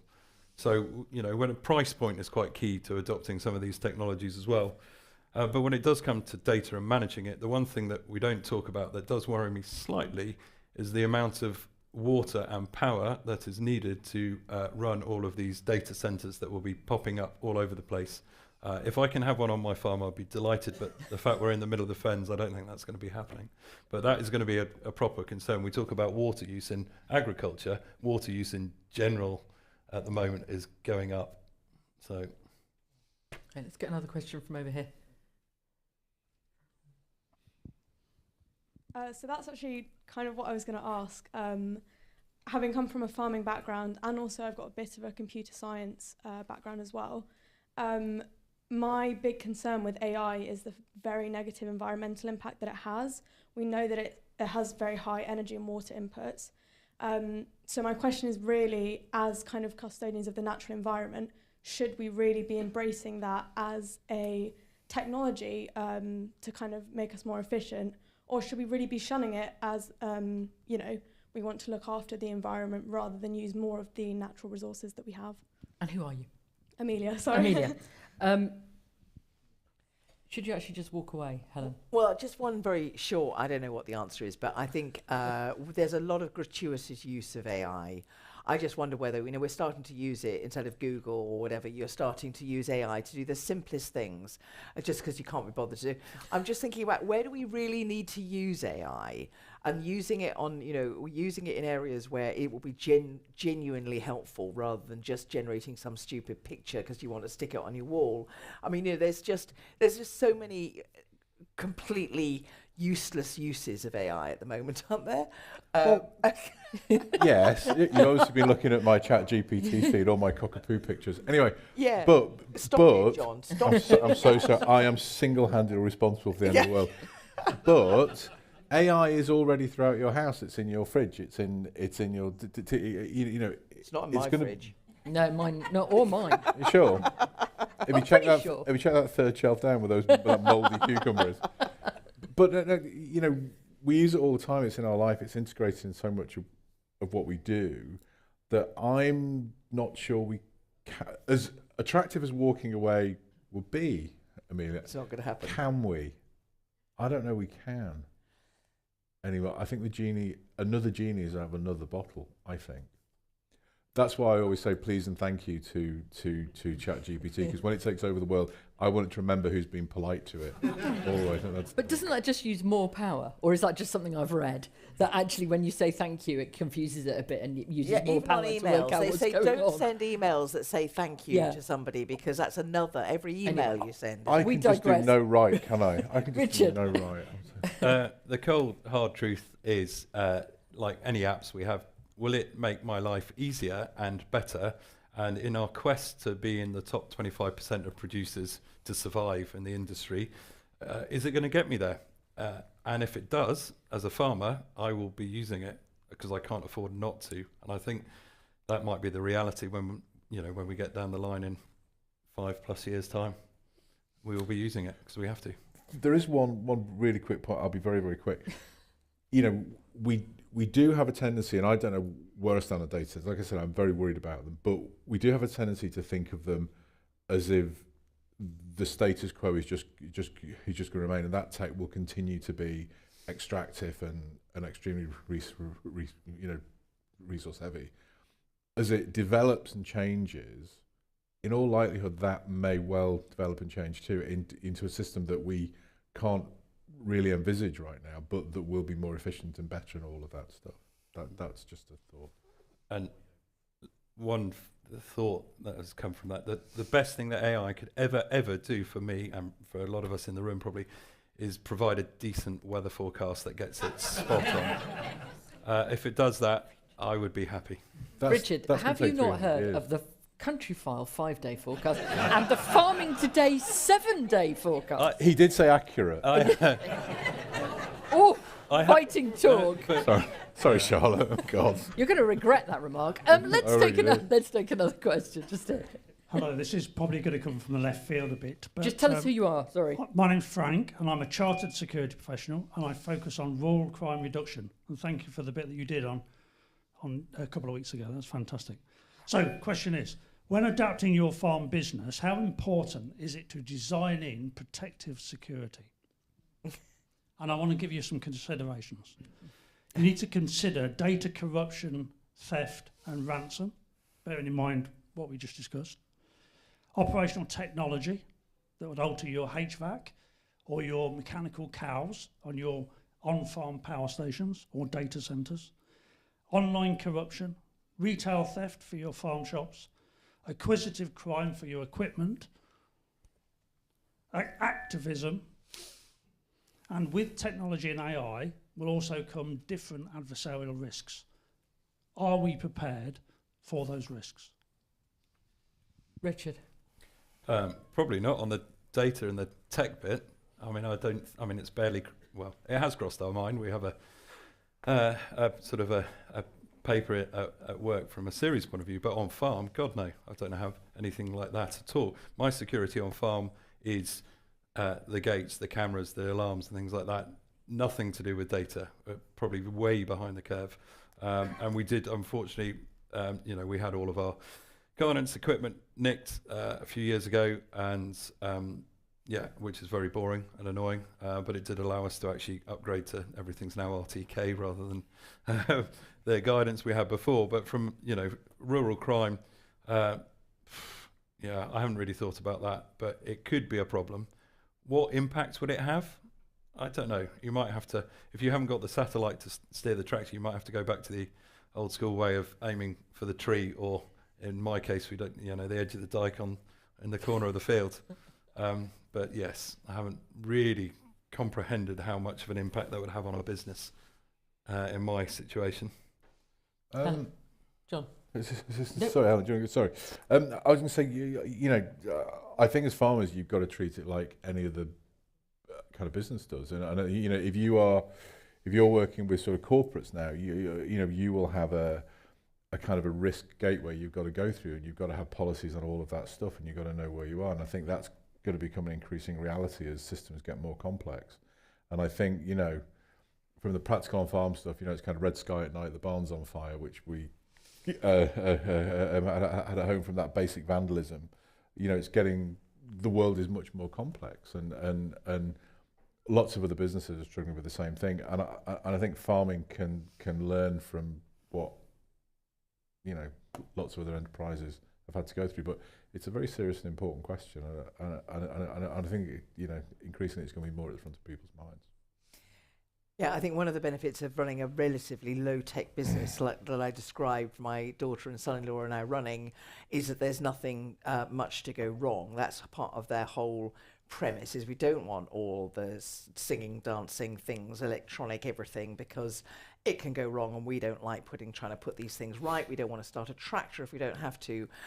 So their whole system is actually premised on, just not getting caught up in this whole technological whirlwind. That's not to say that there aren't data sources and things like that could be challenging. But I think the big issues for us that are increasing are things like fly tipping. We're quite close to an urban centre, so we get a lot of that. That can be incredibly expensive to deal with.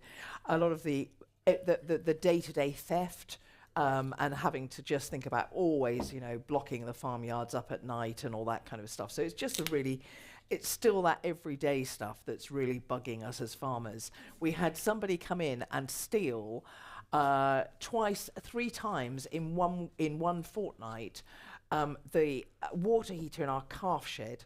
Now, the amount of value of the copper out of that is probably about 50 quid. They came in, ripped it off the wall so that water spewed all over the calf shed, all these baby calves getting soaked and bedding wet and all that kind of stuff. We repaired it, put a new one in. 3 days later, they came and did it again.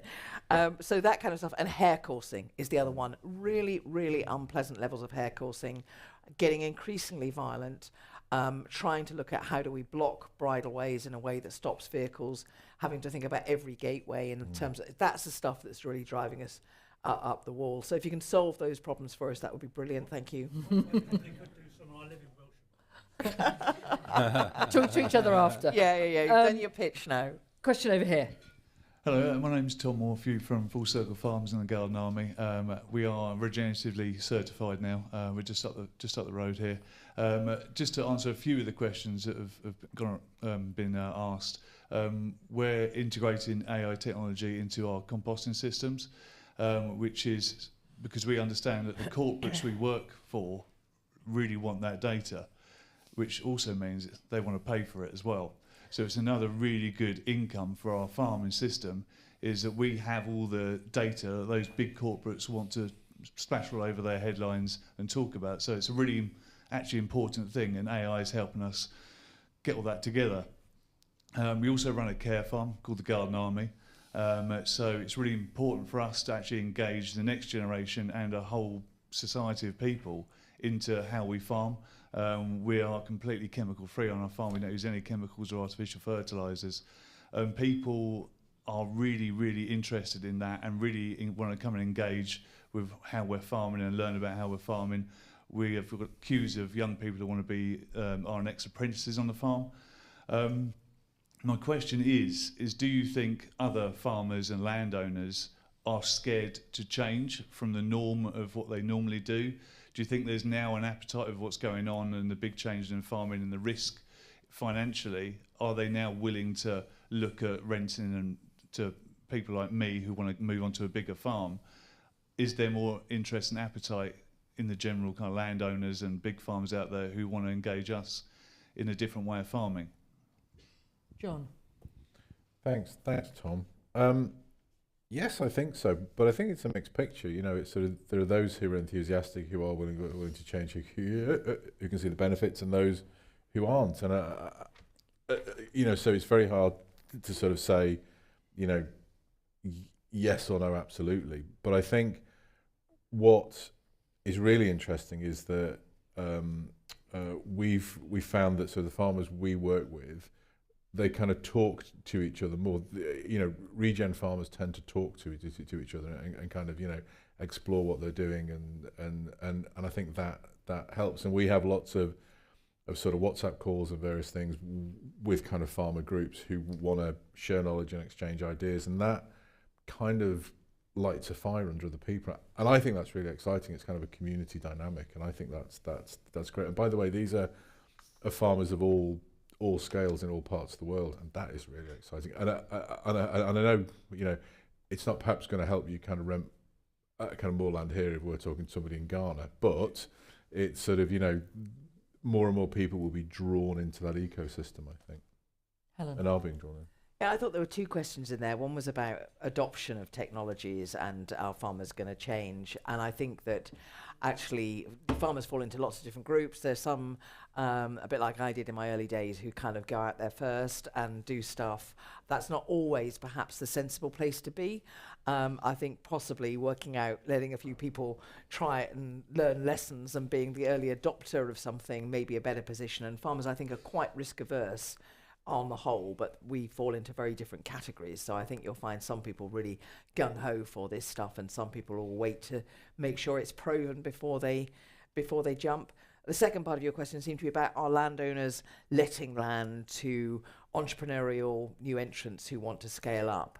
And I think that's a really mixed picture. I'm not a landowner, so I can't really tell you, but I think one of the challenges for people wanting to scale, I think losing things like the county small holdings, the county council farms has been a bit of a challenge, and providing that ladder up. I think I'm not sure that it's really there. I think landowners are getting more nervous about letting because they are, they're worried about devaluing their land. They want short-term FBTs, lots of flexibility, opportunities coming up for things like solar or whatever. They may want to bring land back in hand.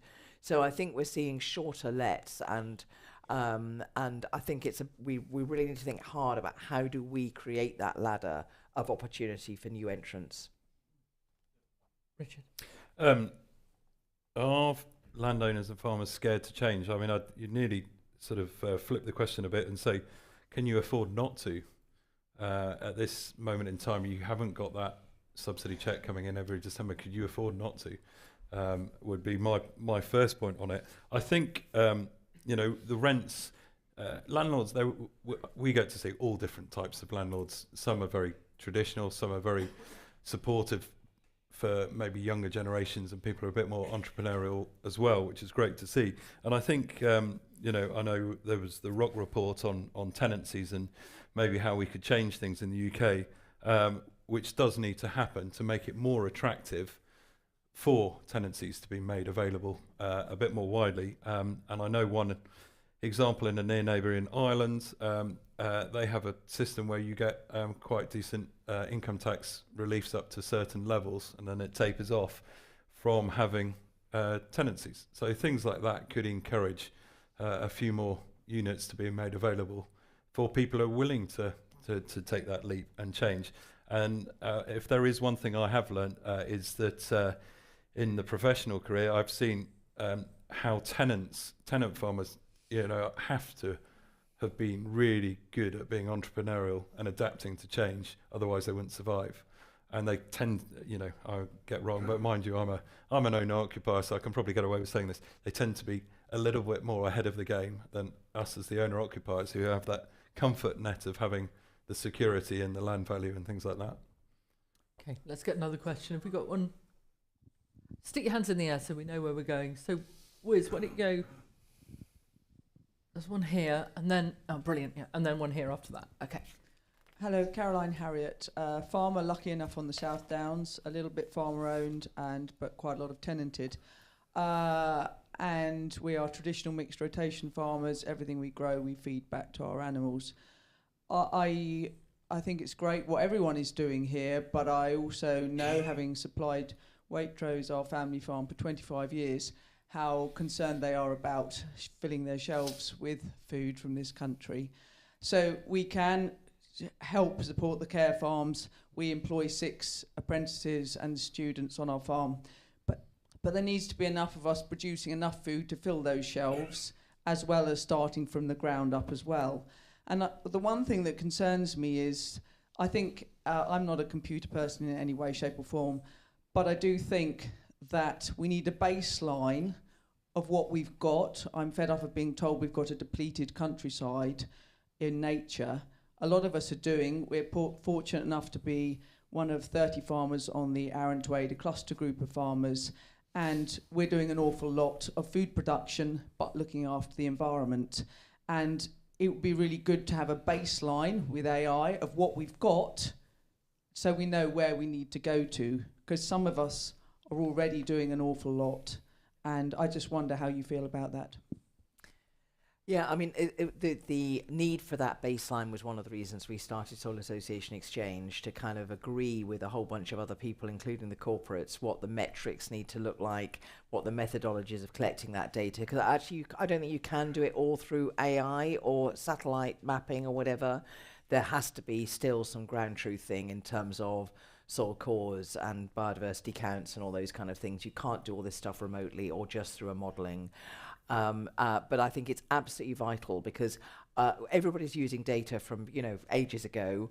I think it's really important now to understand, when we're developing new schemes, when we're trying new practices, how is this impacting? So to be able to get your baseline and then say, right, 3 years later, let's look again, let's see how much improvement we've made, to really give that encouragement, and then to find a way of valuing those improvements. That's exactly what we have been trying to do. And to do that not just on a per acre basis, but to be able to look at that on a per unit of food basis, I think feels really important. Richard? Yeah, the baselining is interesting. I've this year signed up and been offered a a grant through Lens, which will entail me doing some baselining on the farm at home, and I had the meeting booked in this it was before Christmas, so it's going to be quite a tight turnaround. But that is the way we're going, and that is part of interacting with.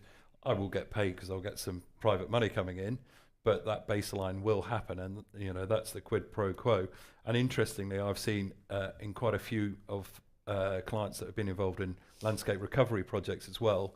One in particular, quite near me in West Norfolk, where they've used their funding to baseline everything, and that was what they started with, and then at the end of the 2 years go on from there. So there is a need to do it, and I do agree with you that I feel that on farm there's more biodiversity since I've grown up, since I was a youngster and everything like that. Can I prove it? Not very easily, but I'm hoping with some of these audits that we will get that. And that's the space that we work in, so I completely agree. There you go, short answer. Very good. Let's take another question. Who's got a microphone? There you go. Annie Brown, Farming on the Downs. What do the panel think will happen to the land that Valcourt has given notice on, and what do you think should happen? I interviewed them and asked that very question, so I'll tell you at the end. What's the answer? No, I'm just telling you. To be fair to them, they have given notice, which could mean that they renegotiate their agreements with those farms and stay with them, or they might walk away. So it's not that they're leaving 20%, definitely, to be fair to them. John? Oh my God. Do you know what? I think that I hope that that's what they do. I hope they don't walk away. I'm always slightly nervous when firms of that scale do walk away from things like that. So I just think they've got to support those farmers to find whatever is the right thing for their businesses. And that's a really woolly answer, because frankly, I don't know the details of that business well enough to really give you a solid answer. I'm sorry. Richard? Unsurprisingly, I have a small view of this. In everything we practice, whether it's contract farming or tenancies, one thing that is so abundantly clear that everyone has a different price at which they are willing to work. Case in point, this year I, for this autumn, helped tender for 2 clients who were tenants looking to take on FBTs. We lost both tenders, and one went for over £200 an acre combinable croplands, and one went for nearly that. They were thankful they were nowhere near it. But I mean, the reality is that people, unfortunately, do they know their costs? I don't know. There might be other things that are afoot, but there's always someone who's willing to farm extra land for a smaller margin than what I'm prepared to do it for. So if Valcourt do walk away, I'm sure there'll be others who will put their hand up and say, yeah, we'll take it on and we'll do it for slightly less. Now, they might have a different approach to farming it and do it in a totally different way. The number of farms that we've seen that have said, okay, this is, we're getting to the thin end of the wedge. SFI stewardship has been exceptionally helpful from that on lower productive soils. And you can go, well, we used to be able to go big on, rotational stewardship options and SFI and keep, say winter wheat in the cropping mix, because that's the highest margin. Will we have that going forward in 2026 SFI? Who knows? I suspect scale down, because the budget got smashed last time. But there are different ways of cutting it, and I think people would pick up the opportunity, as I said before. So yes, it will get snapped up, I think, even if they do walk away. I'm not close enough to this to give you an answer, so I think you should tell us what they said. What the nice man said was that some of the land would probably go for things like solar, because it wasn't great farming land. Others, he thought other people would take it on, and others it would maybe, when we get the details of the SFI, which were due in the summer, then it might go into stuff like that. I suspect solar would trump it, even if it was really highly productive. Well, indeed, yeah. Although, yes. Moving on. Right. While you stick your hands in the air for any more questions, let me ask one from Claire Seward online. Where does the panel think the big drive for food system change will come from? Farmers, retailers, government, or public demand? Helen, I'm going to start with you. What were the options? Farmers, retailers, government, or public demand? Who is going to drive food system change? My overall, I think that actually the retailers and the supply chain will probably have more impact than any of the others in the short to medium term. And I'd love to be able to say that it was farmers, that we were taking the future into our own hands and we were really collaborating and going out there and, but I think actually it's those businesses that depend on food and who is now starting to have to report on their carbon and their biodiversity impacts and all this kind of thing, and they're worried about where their food's going to come from. I think they are the ones that are really driving change and likely to continue. John? Yeah, so one thing I've got to put my hand up on, I co-authored the Waitrose regen strategy, so one of my last acts in the business there, and that came about because exactly what Helen said, there was concern about what the future of the supply chain looks like, because they've got to keep filling those shelves. And we saw what happened in the pandemic, lots and lots of concern about that. And the other thing is that if you're a big corporate and you have to report, if you write an ESG report, an environmental report, and you make a claim in it, the first thing that happens is your auditors will come to you and say, well, where's the evidence for this? So they are driving change at the same time as driving a demand for data that backs that up, because they've got to show progress in this, but they've also got to back up what that change looks like and offer proof. So I think, as Helen has said, I agree completely. I think the biggest pull will come from retailers. All three can, and all will, but ultimately it's only the farmers that can deliver. And I think if you go back in history and you look at the support into the industry, post World War II, and the need to produce food in the UK and not be caught out like we were before then, was pretty successful and supported to the extent when we ended up with grain mountains, milk lakes and everything like that in Europe. Then we shifted from that to area payments to keep the support there, and then we ended up with set aside. And I think farmers are very, very good at adapting to what the policy is of that time and can deliver fantastically, but ultimately will do whatever it needs to be done to make a profit and stay thriving and stay alive. And that's the truth. So everyone will be able to set policy, but it will be the farmers who deliver it at the end of the day. Okay, stick your hand in there if you want to ask a question and wave it around really obviously. Oh, one here with the microphone, brilliant. Hi, Holly Shearman from Innovation for Agriculture. So we're a knowledge exchange charity. We run events across the country for farmers. We've got a network of demonstration farms, very much putting innovation into practice through research for farmer-to-farmer knowledge exchange.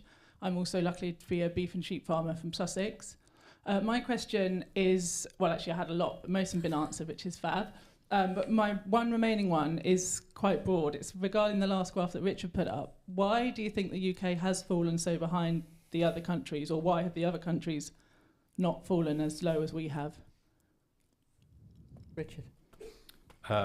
Because of the structure in the country of our land ownership, and also the underlying government policy and support didn't dictate the need to do it, is quite simply the case. And as I keep saying, we got used to having, well, to begin with, it was support on the production of wheat. So you produce your 1 ton of wheat, and the support was included in the price. Then we went to the area payment system. So there was nothing in that would dictate the need to boost productivity, because you could simply rely on scale, area, and getting a big check at the end of the day. And I think that's, being honest, that's what's held us back. But times have clearly changed. That was the case though across Europe, wasn't it? Yeah, but the ownership model, if you look in France, is slightly different to the UK in that, maybe a bit sort of generic here, but the the villages in France, quite often you will find that a lot of people have an interest in the local farms around. In terms of the ownership, there might still be one farmer, but it might be owned by a wide variety of family members, and that dictates a need for them to boost productivity because they've got to get enough to survive off. Whereas in the UK, let's be honest, as that graph shows, you could not actually make any money from growing crops, but still survive and have quite a healthy income, which is human nature. Helen? Yeah, I'm just never quite sure about this whole total factor productivity stuff, and whether we're sometimes a bit schizophrenic about it.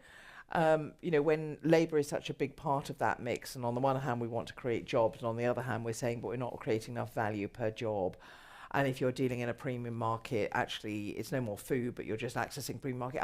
I'm not sure the likes of GDP, which isn't a very good way of assessing our economic health, really, because you crash your car and the GDP goes up because you've got to have it mended. It doesn't really tell you, in my view, and I'm sure the economists in the room will really pull me up on this, I'm not sure that it really tells us about the health of the system or what we're really trying to deliver in the system. But maybe I've got that all wrong. John? I just agree with Helen. I think if you read lots of new economic thought on this process, there's lots of questioning whether, as you say, GDP is the right measure, and whether we're measuring all the right stuff, and the ability of sort of standard model economics to get things right. Does it value the environmental does it value the right benefits things? of the farming system alongside the food, yeah. alongside the the employment or the cultural or whatever? I'm just a bit kind of worried that this drives a lot of browbeating or breastbeating or whatever it is, and maybe doesn't really get us where we need to go. I think there might be better ways of looking at some of these challenges. So do we need better metrics then? I think I'd really like to interrogate the metrics and say, how do we want to look at the value of what the farming and our land management, and what are the things we value as a society, and what systems and approaches best deliver that value for society? And I suppose in a really simple sense, you kind of talk about just after World War II in the days of Norman Borlaug and all that kind of stuff. We're now asking farmers a different question, I think, and I think we kind of have to find a way that acknowledges that, and to put data in place that acknowledges that change. Although at this moment in time, it's very hard to do that when you're having conversations where the bank are calling up because the overdraft's been extended. You've got a 200 grand gap in your budget because of the season and everything like that, and that unfortunately that's not TFP. That's about profitability. It is, but it does trump cash the flow. Mindset of what you're focused on at that time. But that's not every farm. No, there's lots of people who are. I'm not saying that isn't the case for lots of people. It absolutely is, but that's not every farm. Yeah, and I don't think TFP is actually measuring really the profitability of those farms and the impact it's giving. Anyway, let's. I'm just going to jump in with a slightly allied question from Jenny online. Public money for public good, she says. Will food become a public good, or is the only good that the public can understand environmental? All farms, she says, want to look after the environment, but only if we can afford to. Well, if you had an economist here, would say food is not a public good. It's a private good. Once you've sold it to somebody, you can't sell it to somebody else. So I just think the economics, having just tried to challenge some economic verbosity over here, I just but that it is a private market, and I think we will be beating our head against a brick wall. What we might say, what I think we're really trying to get at when we're saying food is a public good, food and food security and food accessibility is really important for society. And we need to make sure that we're thinking about the skills, the soils, the opportunity to produce food on an ongoing basis. But I think trying to have that public goods argument, the Dieter Helms in this world will have a fit. They would, yes. But who cares about that? But it's sort of. But I do think, as you said earlier, the link into health outcomes is really important, because I think that does play into this national idea of a public good. I think that's a key link that we've overlooked for so long, as you said, and I think that, you know, is needs to be a really important part of that. Yeah, so food per se, maybe not, but nutritious and sustainable food is, that element of it is a public good. Fully agree with that. So do you think then it should be included in some mechanism of being paid for it, like you are under the SFI when it is working? Well, rather than importing it from South America or somewhere like that. Yes. Cool. Hands in the air. Who, just so I can see how many more questions. Right, we should get all of these 3 in. Let's go 1, 2, and then we can run over there for 3. Okay, go for it. Hello, good evening, Mossy. Just, I want your thoughts, please. I've got 5 questions, but I think this is the most important one. Just one. Just one shot. Don't even try it. Milk price. The milk price has dropped another 6 pence. What are your thoughts on the dairy industry? And what was your name? The drop of 6 pence. Mossy. Mossy. Thoughts on dairy industry, John, at the minute? This has been a sort of a regular question for years and years and years, way back in my Waitrose days. And I think, you know, farmers need to be paid for what they're producing. And I think it plays straight into that. And I think sort of, you know, if you're on a good milk contract right now, I think you're probably okay. I think if you're feeding milk into a broader pool, it's going to be tough. And that's not right. Yeah. Richard? Milk price and dairy farming, I'm clearly not one area of my expertise, but one of my good friends who's part of my Newcastle group is a dairy farmer and is phenomenal at what he does.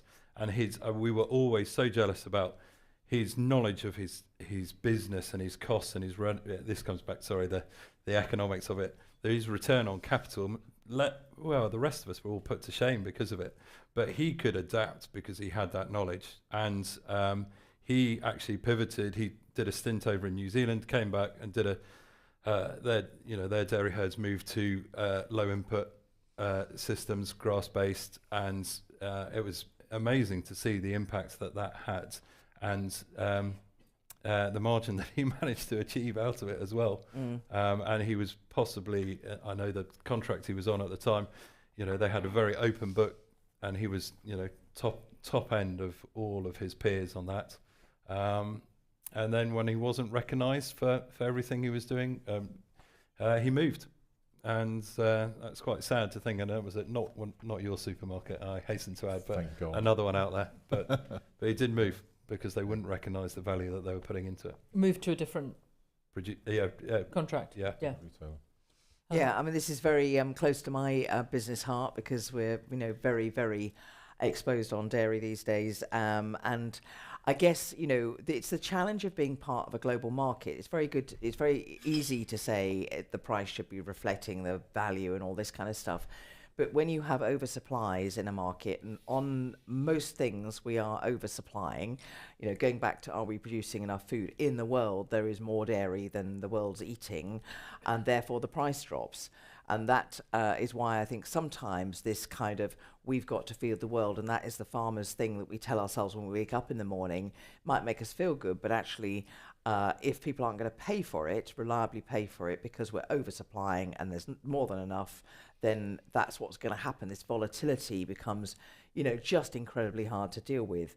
So yeah, I mean, we're lucky enough, because at the moment the organic price is staying stable, but you know, we don't sit on our laurels on that. But I do agree, and one of the reasons that my daughter and son-in-law have been so focused on this low input dairy system, this once a day approach, is that they say we can tighten our belts very easily, and we're much less exposed to the feed costs. We're obviously not using the fertilizer. We can, if we have to, if we go through that cycle, we think we can survive it, because our cost base is so much lower. And I do think, you know, we've talked about this quite a lot this evening, this importance of margin, not yield, and thinking about your resilient strategies within the farming business. What do you do if the price falls to this level? What can you do to mitigate that? You know, do your cooperatives help are you in the right supply chain? Can you commit in and be good enough that you'll get the Waitrose contract or whatever it will be? You know, we really need to think about what's going to be right for us. Can I go through this roller coaster? Can I secure my future by doing something more, by being really brilliant and getting the right contract? Can I run a really low cost model, which isn't likely to be quite so vulnerable? You know, what is my business strategy if I want to stay in dairy? How's it going to work? There was a question here somewhere. Oh dear, that sounds that like an does alarm. sound like an alarm. I've got one of those. Right, ask the question loudly to cover someone's embarrassment. Hello, Kirsty Speed from CLM. You briefly talked about the carbon import tax or carbon border tax. How do you think that's going to impact on UK agriculture, and what can farmers do to prepare for it?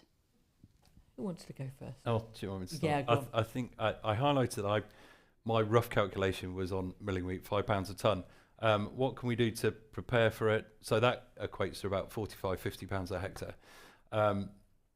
One of the parts of the industry I get quite involved with is AD and biogas, and then the use of digestate liquid and solid coming out of that, which is helpful.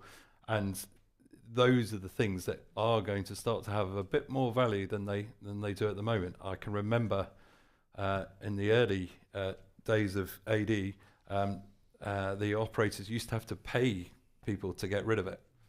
Now there's a value to it, and there'll be even bigger value when the carbon border tax comes in, because unfortunately in the UK we no longer make any fertiliser anymore, do we? So yes, it all gets, well, the lion's share of it gets imported, apart from organic fertiliser that we are trying to get hold of as much as possible. I mean, overall, I feel that I would much rather we were putting a value, an adjustment or a tax on carbon than I would that we were doing that on things like labour. You know, I think actually if we're looking at an economic model, and it works negatively obviously for farmers on fertiliser, but actually when we're looking at food coming in, for instance, that's imported, or if we get to the point where it comes onto food, it could be helpful in terms of if we're doing better in the UK, we're not then being exposed to imports that are not meeting those kind of same standards. So overall, I would rather we were paying the true cost of energy, particularly when it's derived from fossil fuels, and thinking about how does that reshape what it encourages us to do, to be sparing on things like fertilizer and oil and gas, and think about actually how could we support the good things to happen, the environmental benefits, or even, as I say, take the pressure off the labour bill, because I think that adjustment over time, clunky as it will be, makes sense for the economy as a whole and for society as a whole. Yeah, and I think if you look at it from an optimistic point of view, I think kind of is a classic example of kind of, you know, we are going to have to invent things that work and mitigate it. And I think that's a really positive space to be in. At a time of change, anything that drives change harder, I think, can have a positive upside. And so that's how I would view it. And just to finish that, hence the reason one of my trials is on nitrogen use efficiency and trying to work out what I can get away with. It drives behaviour. If the price goes up, like it did, you know, it drives people to think harder about what they're using, and that's got to be a good thing overall. Instead of just using it as an insurance product. Yeah. I mean, I think overall it's just so important, though, that we look at the consumption in the UK, not just the production.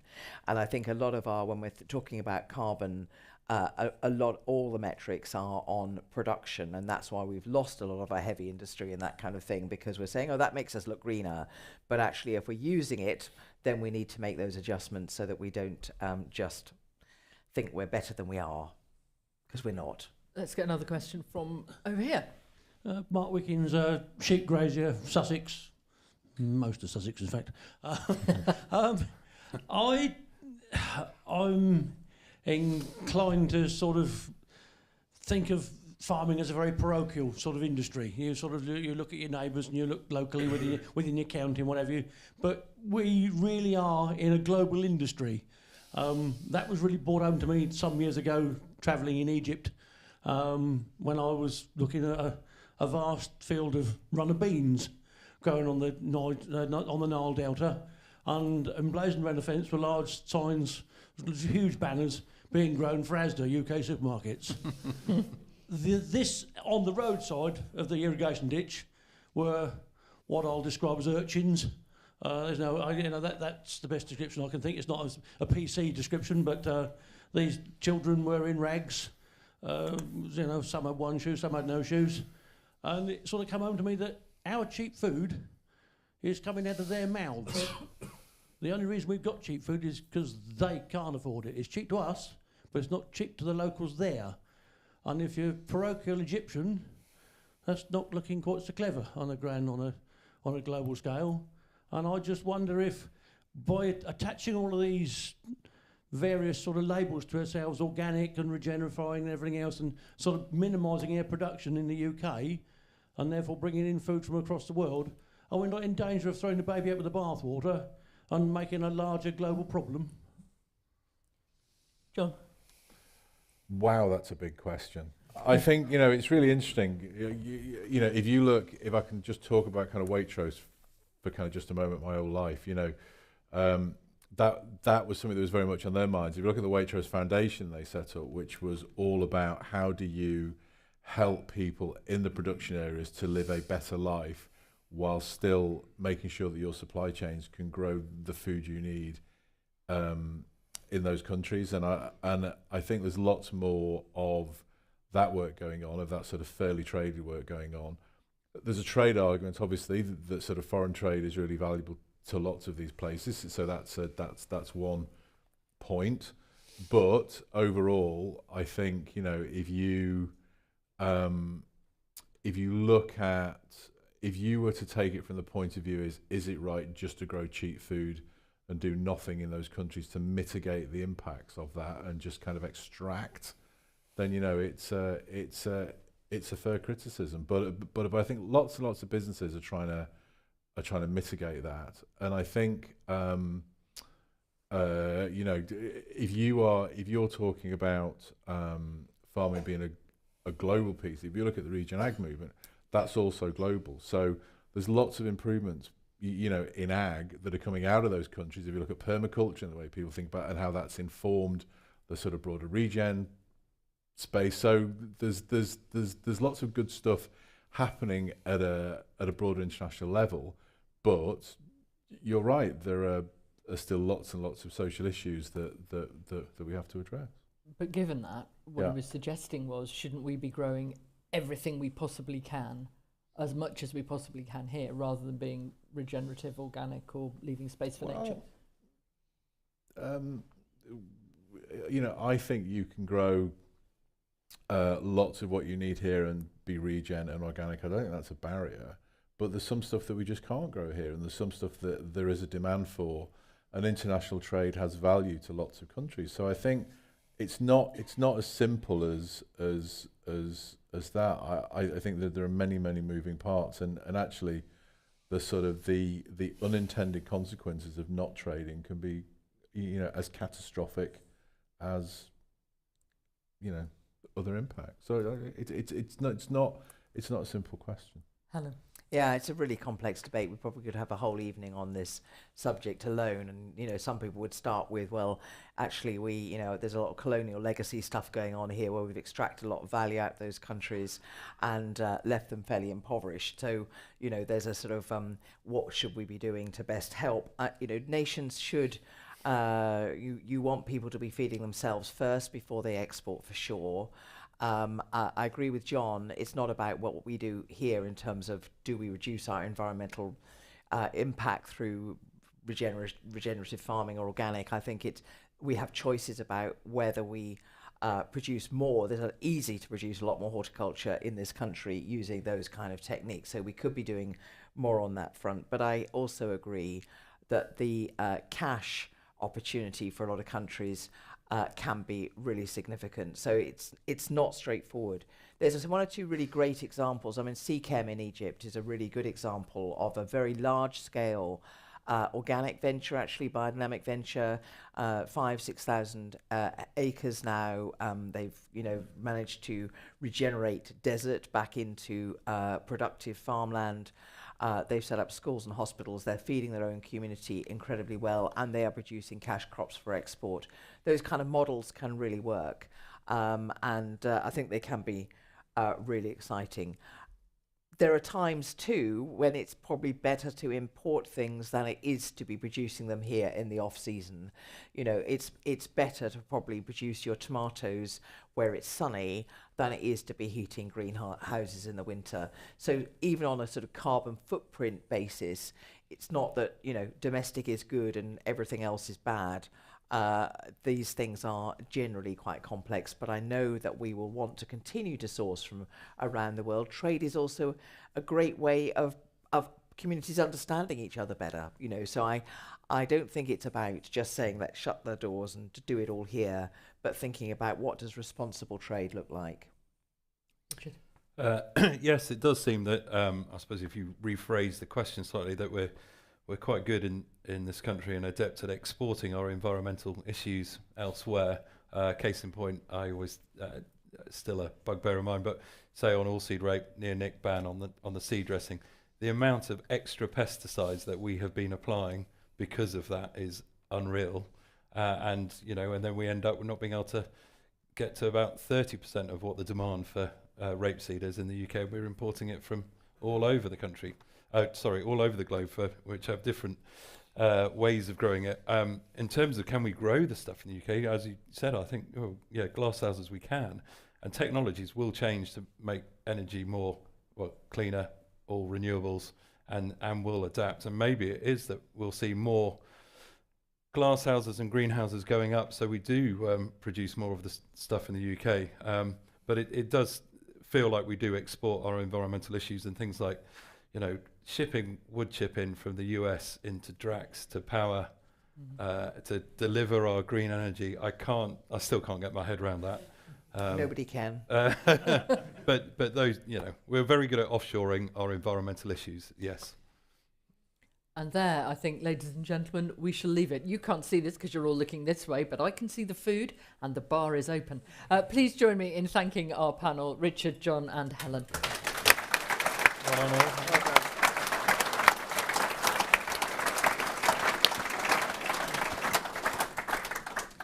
Well, thank you very much, everyone. Particular thanks to our panel, Helen, John and Richard, expertly chaired, as ever, by Charlotte. We are very grateful for them. And I think, as everyone will agree, it's been a great debate. We've covered a range of subjects, plant diversity, I've put compaction, living roots, care farms, the fat jab, you name it, crime data, all sorts of things. So I hope that everyone's found it interesting and goes home with one or two salient points, but also it's important that you all go home feeling there is some positivity out there. It's not all doom and gloom. So that's great. Thank you again to our sponsors, our media partner, Southeast Farmer, NFU and NFU Mutual, CLM, Lloyds Bank, Mayo Wynne Baxter, and Richard Place Dobson. Please stay, enjoy the refreshments, continue the conversation, because as we said, it's really important that we're all here together. But before you rise, there are two very important people who are standing down from organising this conference, and we wish to thank them. The first is Duncan Rawson. He's organised yet another brilliant conference.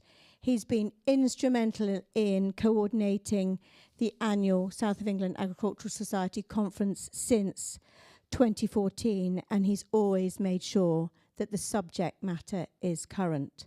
And the second is our amazing South of England whiz, always positive, always full of energy, and we couldn't do this conference without her, but she is also standing down and handing over the reins to Amanda, who I'm sure will also be brilliant. But could you please come forward, Duncan and Wiz, because we do have a little gift, and please could everyone show their appreciation to them.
Thank you. Enjoy the food and enjoy the bar. Thank you, everyone.